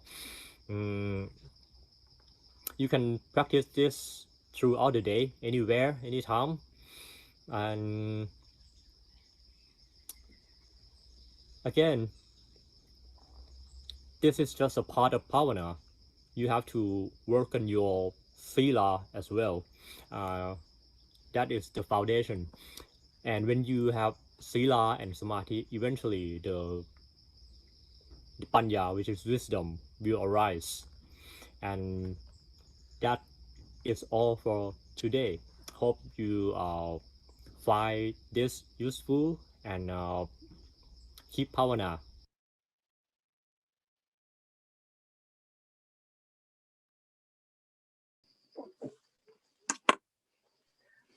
And that's all for the session. I'm not sure that you've been doing this often or not, but in fact, that's the beginning part of the practice. We normally have two levels of this kind of practice. The one that you just heard was working on the concentration, is to make your mind calming down, stay focused. After this, if you do practice more, it's gonna be the level of going to the panya, or going to the wisdom. So you would understand more things, but you have to work on it often, and you have to live your life in Dhamma. You should have sila in your life as foundation, and keep practicing. And that's all from me today. That is amazing. I think everybody's feeling refreshed. Thank you, Venerable Bhikkhunī Tathālokā. We have learned complicated Buddhist concepts through your clear illustrations. We truly enjoyed your moving message and will remember the experience we shared. I think we need a part 2 to continue this experience. It's wonderful. And at this time, the audience's questions in the chat box will be read alternately by Reverend Yuika Hasebe of Hompa Hongwanji Betsuin and the member of our HAIB International Relations Committee, and Mr. Roger Epstein, HAIB co-director of Peace Activities and member of the International Relations Committee. Take it away, Sensei. Good evening, everyone, and then thank you very much for Venerable Bhikkhunī Tathālokā and also Venerable Bhikkhu Tathālokā for the wonderful and profound message. Right now, the chat is available, so if any of you has a question, please write into the chat, and Mr. Epstein and I will rotately read out and then present your question to the 2 wonderful speakers. So anybody?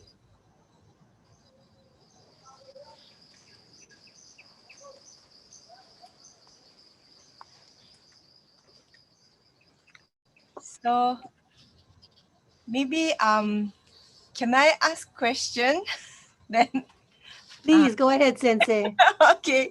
A question for Venerable Bhikkhunī Tathālokā. And then, you know, about the Vesak Day, I really enjoy listening to your message and lecture. It was wonderful. And then I believe you mentioned about the living with the forest and nature.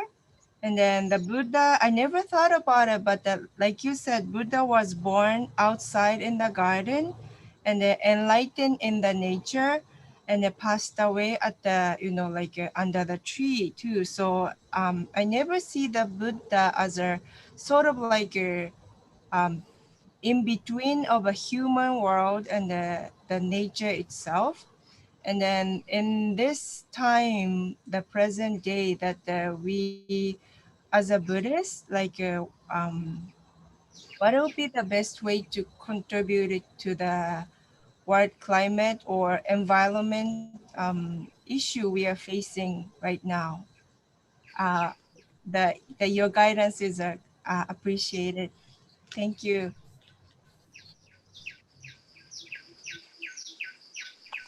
Well, thank you very much for that excellent question. And it's so deep and broad and profound.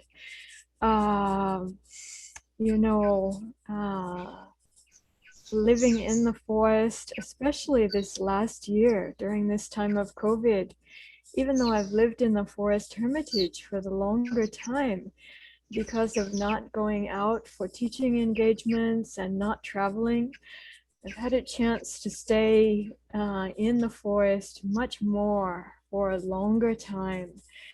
And really, I have to say, even though as a young person, my family, you know, we went out for hiking, we went out for camping, we did all of these things regularly as a young American person, whether living in Hawaii as a very young one or in the Pacific Northwest, and still staying in the forest for a longer time. And also as Lumpy Link was saying, practicing with mindfulness of the body, mindfulness of the breath, while being outdoors in nature and while contemplating the great elemental qualities or elemental properties of the earth, water, fire, wind, internally and externally, we really start to understand the existence of our bodies really being made up out of the same great elements as the earth, and how inseparable they are. And it's transformative when we do that. Our sense of relationship with ourself and our world is changed by practicing in this kind of way. And at first, I think it starts to become like much more close and intimate and harmonized. And then we start to recognize the sense even of, you know, non-duality or non-separation in terms of these physical bodies and the nature. And then it starts to seem that many of the ways that we're living are actually quite strange, because they seem and feel so different and so separate. And then we can start to really understand how our lives have become, you know, so different, and we've lost touch or we've lost track of whether we're living in a harmonious and sustainable way or not. Also, some of the other points in Lumpy Link's Dhamma talk, talking about really like the tanha, the desire and the greed and the attachment. Some of the aspects of our culture have emphasized the desire and the greed so much as like the value of human life. Like really, it's not really moralizing truly, it's falsely moralizing, but like moralizing greed and moralizing consumption and consumerism and making it as if our value as human beings is to be a consumer. Even one of my relatives was objecting to me strenuously at one point about being in monastic life, saying it's like counter our American values of consumerism and, you know, going against these values. But I really have to call into question valuing the human being foremost as a consumer of products and of resources, and then producing what out of that. And I mean, we just have mountains and mountains of garbage and trash that's gone into the ocean, or we're trying to export to foreign countries, and then the other countries are also trying to export their garbage somewhere. And if we think karmically about what we're doing with our human life, as has been so encouraged by Lumpy Link's presentation, if we think that the result of our life is to consume a lot of resources in a destructive way and then to produce mountains of trash and garbage out of that, and we think, what is that karmically, to take things that are beautiful and pristine and then make trash?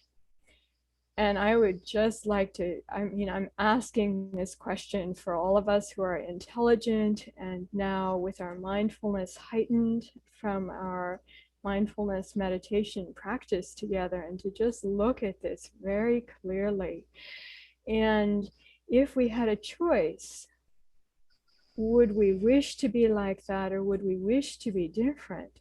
Would we rather wish, as in some of the Tibetan Buddhist practices, like to take in what is, you know, to consciously take in what is negative and then make something beautiful and excellent out of it? There are the people who are doing this, even taking the things that were someone's trash and then making the, you know, the beautiful things out of that. And for us also, for the situation that we have with the various, let's say, defilements or hindrances, then the Buddhist path really enables us to do that.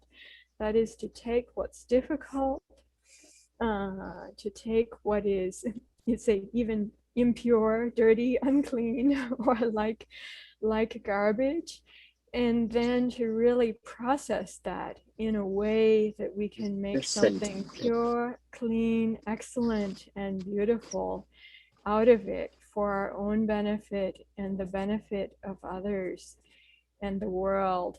But this involves a complete turnaround of our values, of our sense of meaning and our morals and ethics in human life, and then cleaning, strengthening our minds through the mindfulness and meditation practices and the profound wisdom and skill and means that we have in the Buddha's teaching, which enable us to do this, which give the guidance. So, maybe we can make great progress then in our lives if we engage in this. And I find for myself then also we can find this to be profoundly meaningful and valuable, and to be living as a gift to ourselves and one another, rather than that sense of getting on the train and getting off the train again, and meanwhile we've eaten and we've urinated and we've defecated and we consumed a lot of stuff and made a lot of garbage, and then what, and just going on again and again.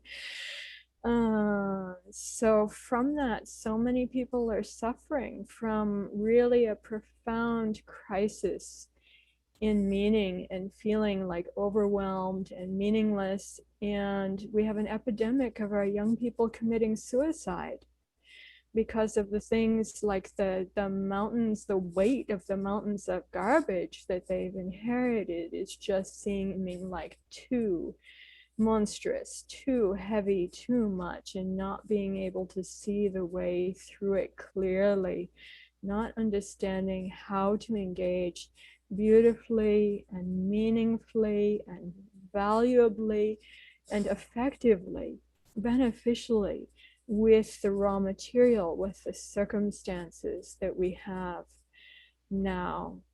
So I feel that these are things that we find the view, the perspective, the intention, the motivation, and then also the skillful means in terms of our actions, how we can live, how we can engage with our mindfulness, our effort, our meditation, and wisdom, where we can feel that our having been born, our efforts in this life, and what we've had to offer and to share during this life is a profound meaning and value for ourselves in a way that we wouldn't want to waste. We don't want to waste this. We are the turtles whose head has come up in this fortunate circumstance together right now, looking at one another. So these are some reflections that I'd like to share. I don't have all the answers in any way, and these are enormous, profound questions, but what better to do than really with this great wisdom tradition that we've inherited to ask these questions. And then to contemplate and to take action together in such valuable and meaningful ways. So thank you for asking that great question, and thanks to Lumpi Link and Natalakano for so much wonderful raw material to be able to draw from in my answer. Eureka. Yes. I have a question for Venerable Natalanko. Okay. The question is, I've heard it said that some people reach the end find all the kulasa and go down the center of your railroad stations, but then decide that they want to be of more service to those human beings who haven't yet gotten off the train. And I wanted to know what you thought about that idea, that there may be beings who have reached what you might call nirvana or enlightenment, decide to come back. And if so, something about them, or how we could identify them, or do they have a choice? Do you have any thoughts on that? Do you know what I'm referring to? Not, I don't understand the question 100%, but I guess you are asking that are there options, right? Well, once you have mastered the negativity and you've reached a lifetime of positivity and it's over. Yeah. Instead of moving on to whatever comes after that, are there people who make a decision to come back to be of service of those who haven't reached that state of enlightenment here on earth and have another lifetime, even though they could move on? And if so, can we identify those people while we're alive, or anything we might want to know about them? Oh, okay, may I try explain? Please help. Okay. Yes. I think Roger talked about Bodhisattva, the concept of Mahayana, Prapodhisattva. Yeah. Okay, I understand that. Okay, yeah, thank you. The Buddha mentioned this also. It's choice, that it's up to your preference. Many people who are so kind, they think of other people before. There's mainly two concepts. For that concept is you have to help other people, and you have to drag as many as people as possible go together. But the original idea from the Buddha is we have to reach the goal first. If you reach the goal, we can help other people. In comparison, it's like when we are in the sea, we are sinking, and we don't know how to swim. The original concept is we have to get ourselves up to the shore first. So in order to be able to help others, can throw the loop or something into the water and drag other people up. To be Bodhisattva is you have to kind of everyone gather together like a pack of people and try to swim together and go together. That's gonna take longer, but nothing is right and nothing is wrong. It's really up to, it's up to your preference. And that's because you have done things for many times. You've been doing this so long, so it's become your habit. Each person, each individual have different kind of approach. Yeah. And sorry, I need right, to interrupt. Yeah. I'm really sorry. In consideration for all the speakers that were expecting our program to end at 9, and it's a school night, and we have a student that is still on the program. Okay. Can we continue this again on our website or at a future meeting? But I really feel that it's so thought-provoking. It's really inspirational tonight with this discussion. But we do have the president of the Hawaii Federation of Junior Young Buddhist Association, and she's here to share her thoughts about tonight's Vesak Day celebration. Can we welcome Ms. Kana Suzuki? Hi, everybody. As Pancho mentioned, I'm the current president for the Hawaii Federation of Junior Young Buddhist Associations. And it's so nice to be here today. Thank you for having me. And I'm sorry to cut the question short, but the speakers are really amazing. And I thought it was really interesting to hear about the different Buddhistic lessons and the history behind this day. And prior to this event, I honestly wasn't very familiar with this event, and I think it was really nice to be able to like see it and kind of experience like what the history behind it was. And to me, the significance is that it's a day to remember and reflect on the Buddha's teachings. And like our birthdays, it's a day to celebrate the Buddha and how much Buddhism means and has impacted my life, which is like definitely a lot for me. And even more than the historical significance, I think being able to celebrate these days with people around us and days like Hanamatsuri and Bodhi Day, we're able to come together and come from different temples and see people that we don't see often. I think that's really amazing. And I think that's what means the most to me is to be able to share days like this and celebrate with our friends and family. So thank you so much again for having me. And it was really nice to hear everyone speak today.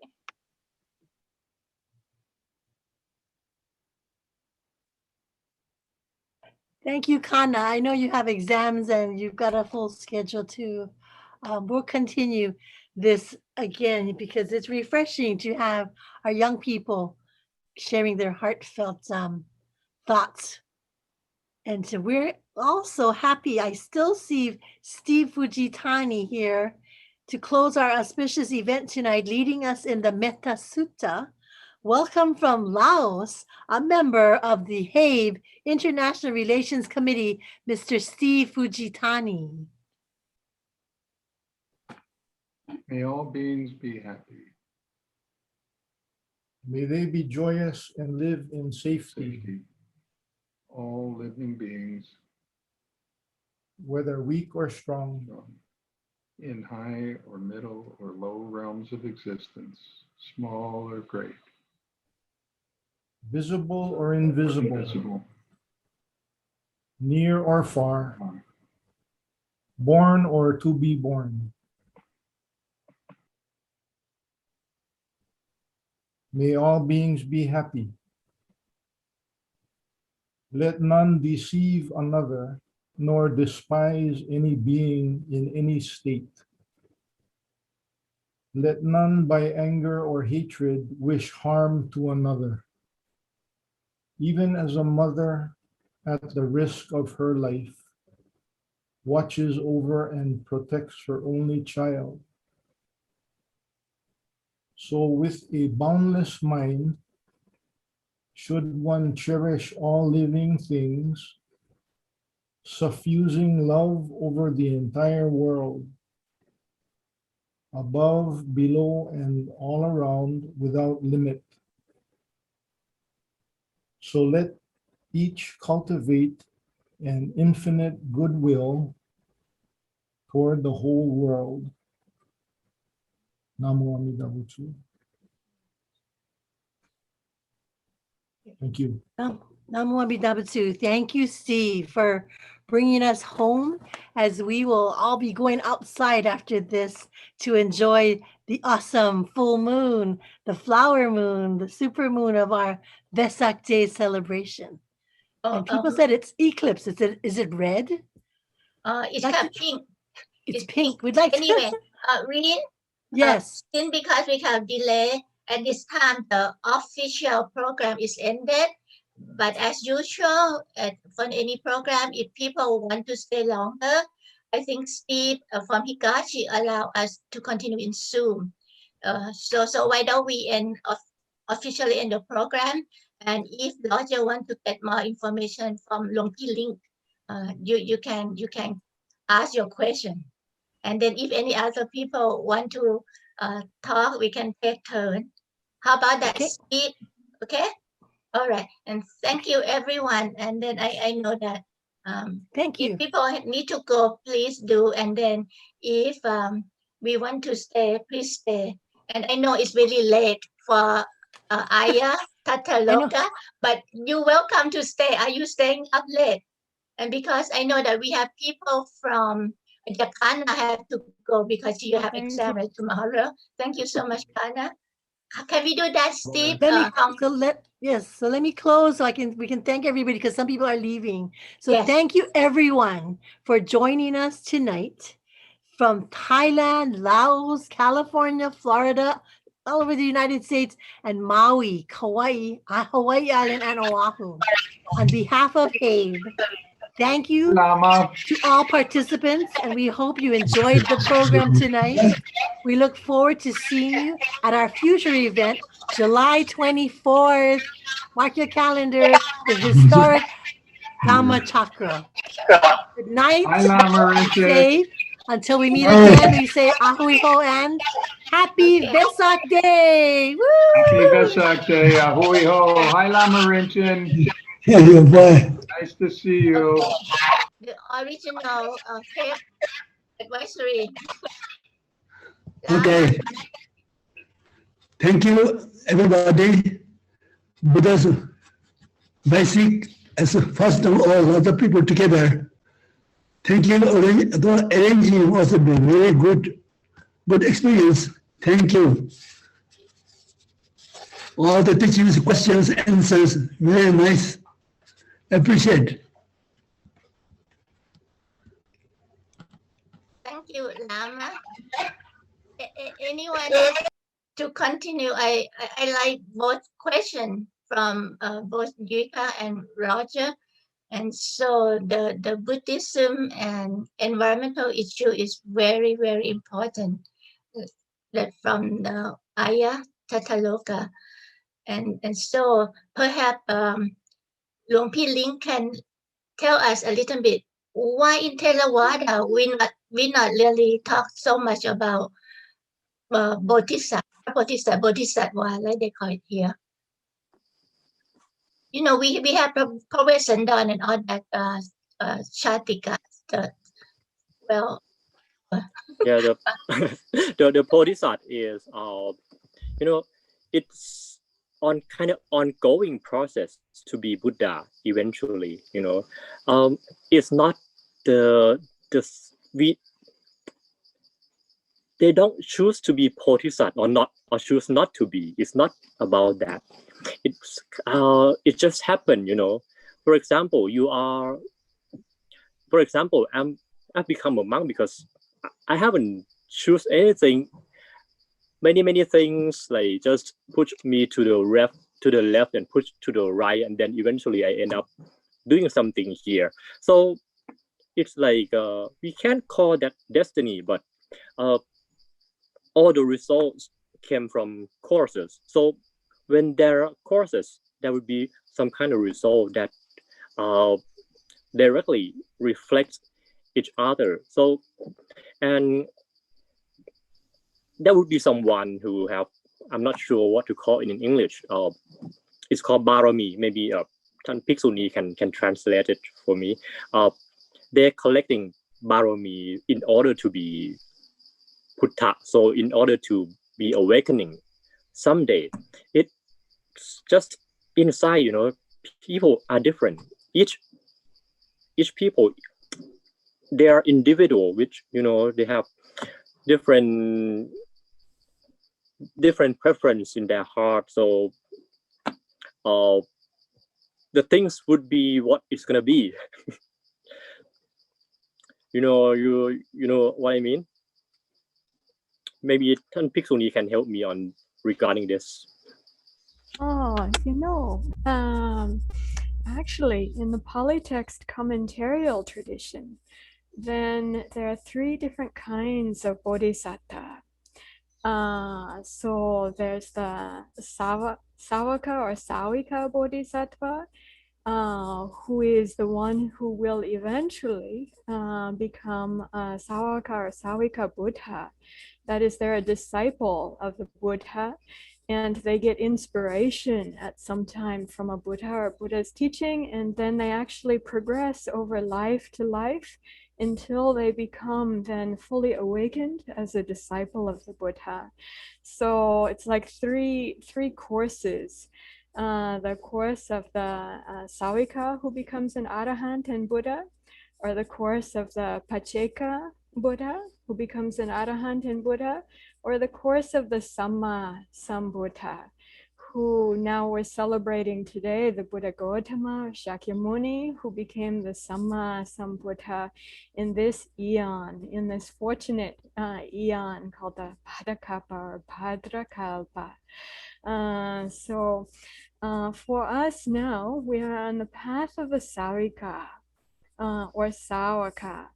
And that means that we've contacted the Buddha's teaching, and inspiration and aspiration has arisen in our hearts to practice and engage with this teaching. And if we do so effectively, then we will also become Arahantas. And Sāvaka Buddhas means awakened as a disciple of the Buddha, or like in our Thai Pali chanting, Buddhanu Buddhang, means awakened in the wake of the awakened one. So it's like if the front bird is flying in the line, then the front bird is the one that gets like they have the most stress. The ones coming behind, then it's much easier to come into that flow because the way has been paved. So we're like that because we've contacted the Buddha and his teaching, and so we have that great benefit of the path having been opened for us. But I wanted to mention about the question earlier. Actually, in fact, with the way the Buddha has designed his monastic sangha, the Bhikkhu Bhikkhunī sangha, in fact, even we're practicing to develop ourselves. However, with the Patimokkha or Pratimoksha, with these precepts, for example, I can only take the food each day that has been offered by hand in alms by a lay person, which means that I cannot only live like just focused myself in the mountain and forest, eating just natural roots and fruits, but I have to have the connection with the people who are offering. And I understand this as an expression of the great compassion and great wisdom of the Buddha for turning the Dhamma wheel forward and for people being able to gain benefit from those who are practicing even before they're fully awakened. So when people give in generosity and they connect in generosity with those who are fully dedicated to the practice, then they see the example of that. And then also when they give something, when they offer something, then that merit connects.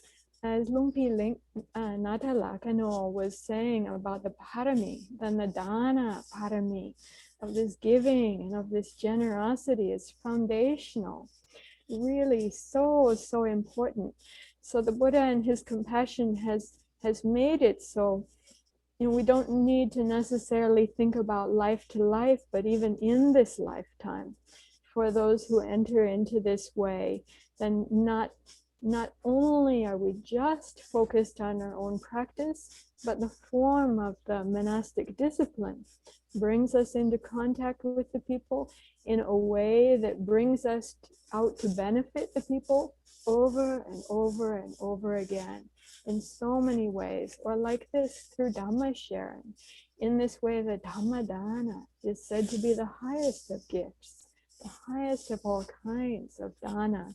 The Buddha encouraged that even if a disciple of his didn't have any saintly attainments yet, to at least share a 4-line verse of the Buddha's teaching.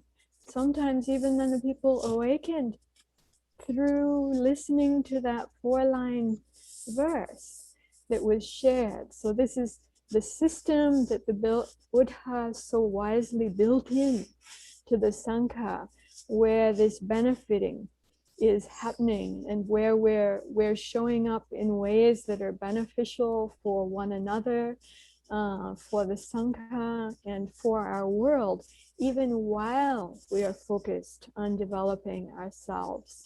Probably we can see that for all of us who are here as well, because everyone who is here, I know, is acting in generosity and kindness, also for their own benefit and for the benefit of others. In fact, the Buddha in the early Buddhist teaching said that there are 3 kinds of actions in these regards. One is to benefit oneself only. The other is to benefit the other people only. And number 3 is to benefit both oneself and others, with the intention to benefit both oneself and others. The Buddha says this 3rd one is supreme. amongst the people. The one who has the aspiration and dedication, the heart to benefit, and makes the effort to benefit both oneself and others is number one, best, in the early Buddhist teaching of the Pali text Theravada tradition. Many people don't know that. They think Theravada Buddhism is selfish, Mahayana Buddhism is altruistic, but this is because of a misunderstanding and not fully and deeply knowing the early Buddhist teachings and basic characteristics like this, where the Buddha spoke very clearly about his values and teaching for us, for the Sangha. So if I may ask the meaning of barami, like in Thai we say, okay, you have barami, I don't have, you don't have as much barami as I am. One of my former professor used to say that. That's why I am where I am, right? Anyway, so the barami is mean the recognition from others as well, that you have done a good deed for many people. Is that right? Not really. There are many terms of barami. Barami is like, it's kind of the power that you have within. For example, like panya barami, the barami of wisdom. You have to spend time collecting knowledge and understanding of life and other things, and it takes time. Or khanti barami, which is the endurance. Like, for example, we as a bhikkhu or bhikkhunī, we are doing khanti barami. We eat only once a day. We live in a small house. We do many things that most people can't do. It's like we are collecting khanti barami. So at the beginning we might have to like stand. Everything is like just difficult. But when we stay like this longer and longer, all of that is just normal, and we don't feel anything different anymore. So khanti barami is like, more and more. And there are many barami as well, like thana barami. We do like donations, we sacrifice things, altogether there are 10 barami. And if you wish to become awakened or become Buddha or become Buddha in one day in the future, you have to collect all of these barami, like 10 of them, like all together. And it's gonna take very, very long time ahead in the future. And some great teachers like Kru Ba Ajahn, Hluang Pu Man, Kun Yom Pharani, he spent like many years practicing so hard, but he couldn't reach to the enlightenment level. So he tried to figure out why, and he discovered that once in a while, like many lives ago, he wished that one day he would become a Buddha. That's blocking him from the enlightenment, because you have to keep collecting barami until it's enough. You have to have it like at this high, at this level, in order to be a Buddha. But for normal people like us, we don't really need like that much. We just, because we are just sawok, sawok is followers, like the Bhikkhunī just said. We are not going to be like the CEO. We just follower. We just small monks and small Bhikkhunī, so we don't really need to spend that much time. We have to really walk out of this life as soon as possible, as quick as possible. Thank you so much. And since we have Lama Rinchen, may I, because Lama Rinchen from Tibetan, may I ask anything in Tibetan practice, talking about some of these barami?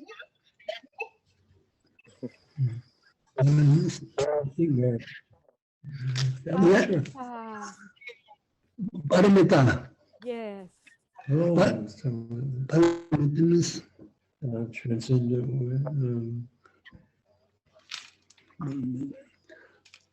Paramita, I don't know. 6 paramita, 6 perfections.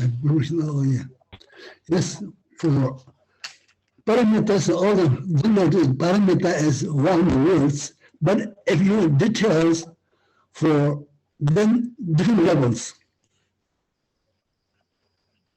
Do you understand?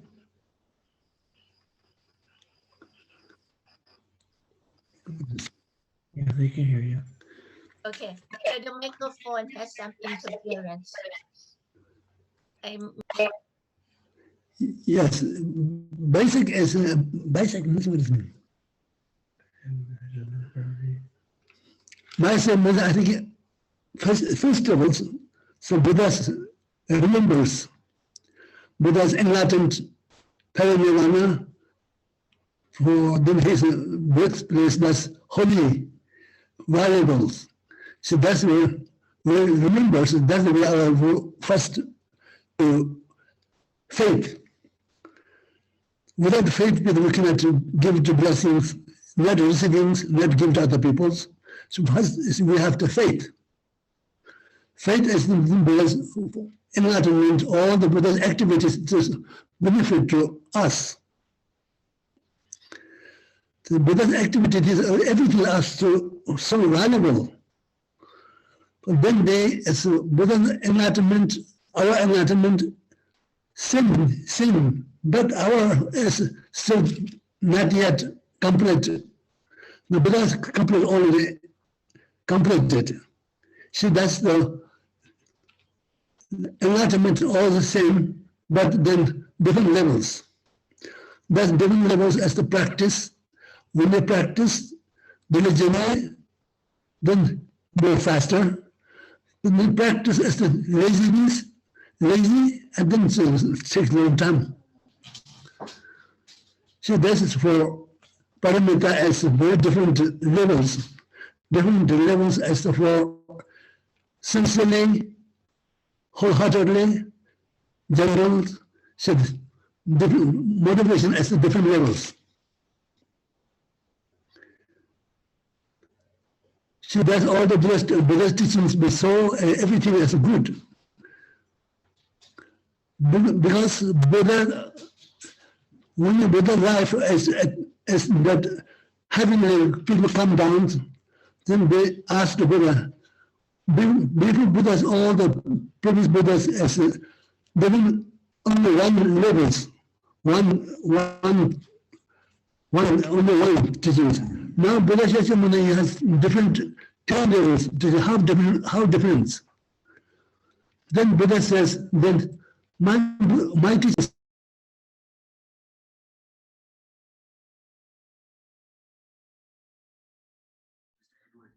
Unmute himself, please. Lama, you mute. Yeah. Yeah, then they asked Buddha, they asked, all the previous Buddhas as for only one teachings, but Buddha Shakyamuni, your teachings are 3 levels, how come? So then the Buddha says, my teachings are the same, but one person's life as a child, adult, become old. Child as 10 years, 15 years, 10 years, different levels, and someone adult, the different levels, someone to 80 years old, 70 years old, very older. So that's a different experience that all the 4 teachings as the Buddhas is the same. That's Shavaka teachings, Prajaka Buddha teachings, Mahāyana Buddha teachings, basically all the same. Thank you so much, Lama. Thank you. Any other question? Thank you, Lama. I know it's very late for Aya Tathālokā, so it must be 2 o'clock in the morning, California. It's only 12:30. It's only 12:30 here, and I thought I wanted to meditate till midnight anyway, tonight at least, if not longer, because of it being the Vesak full moon, and I like to have the overnight retreat like that. So I'm happy. The Buddha mentioned having Dhamma discussion as being one of the highest blessings. In the sutta on the highest blessings, the Mangala Sutta, hearing the Dhamma at the right time and also discussing the Dhamma is one of the highest blessings. So I'm prizing and treasuring this time together. Yes, thank you so much. I love to ask lots of these Dhamma questions anyway, never end. So I think I have to stop after the middle way. Okay. I learned a lot. I really did. It's so interesting. But we're so lucky to have all of you, our speakers, so esteemed. So I can tell people are really curious and interested in. Wow, Okay. we have to do this again. But Right. we will So remember 2021 Vesak Day for sure.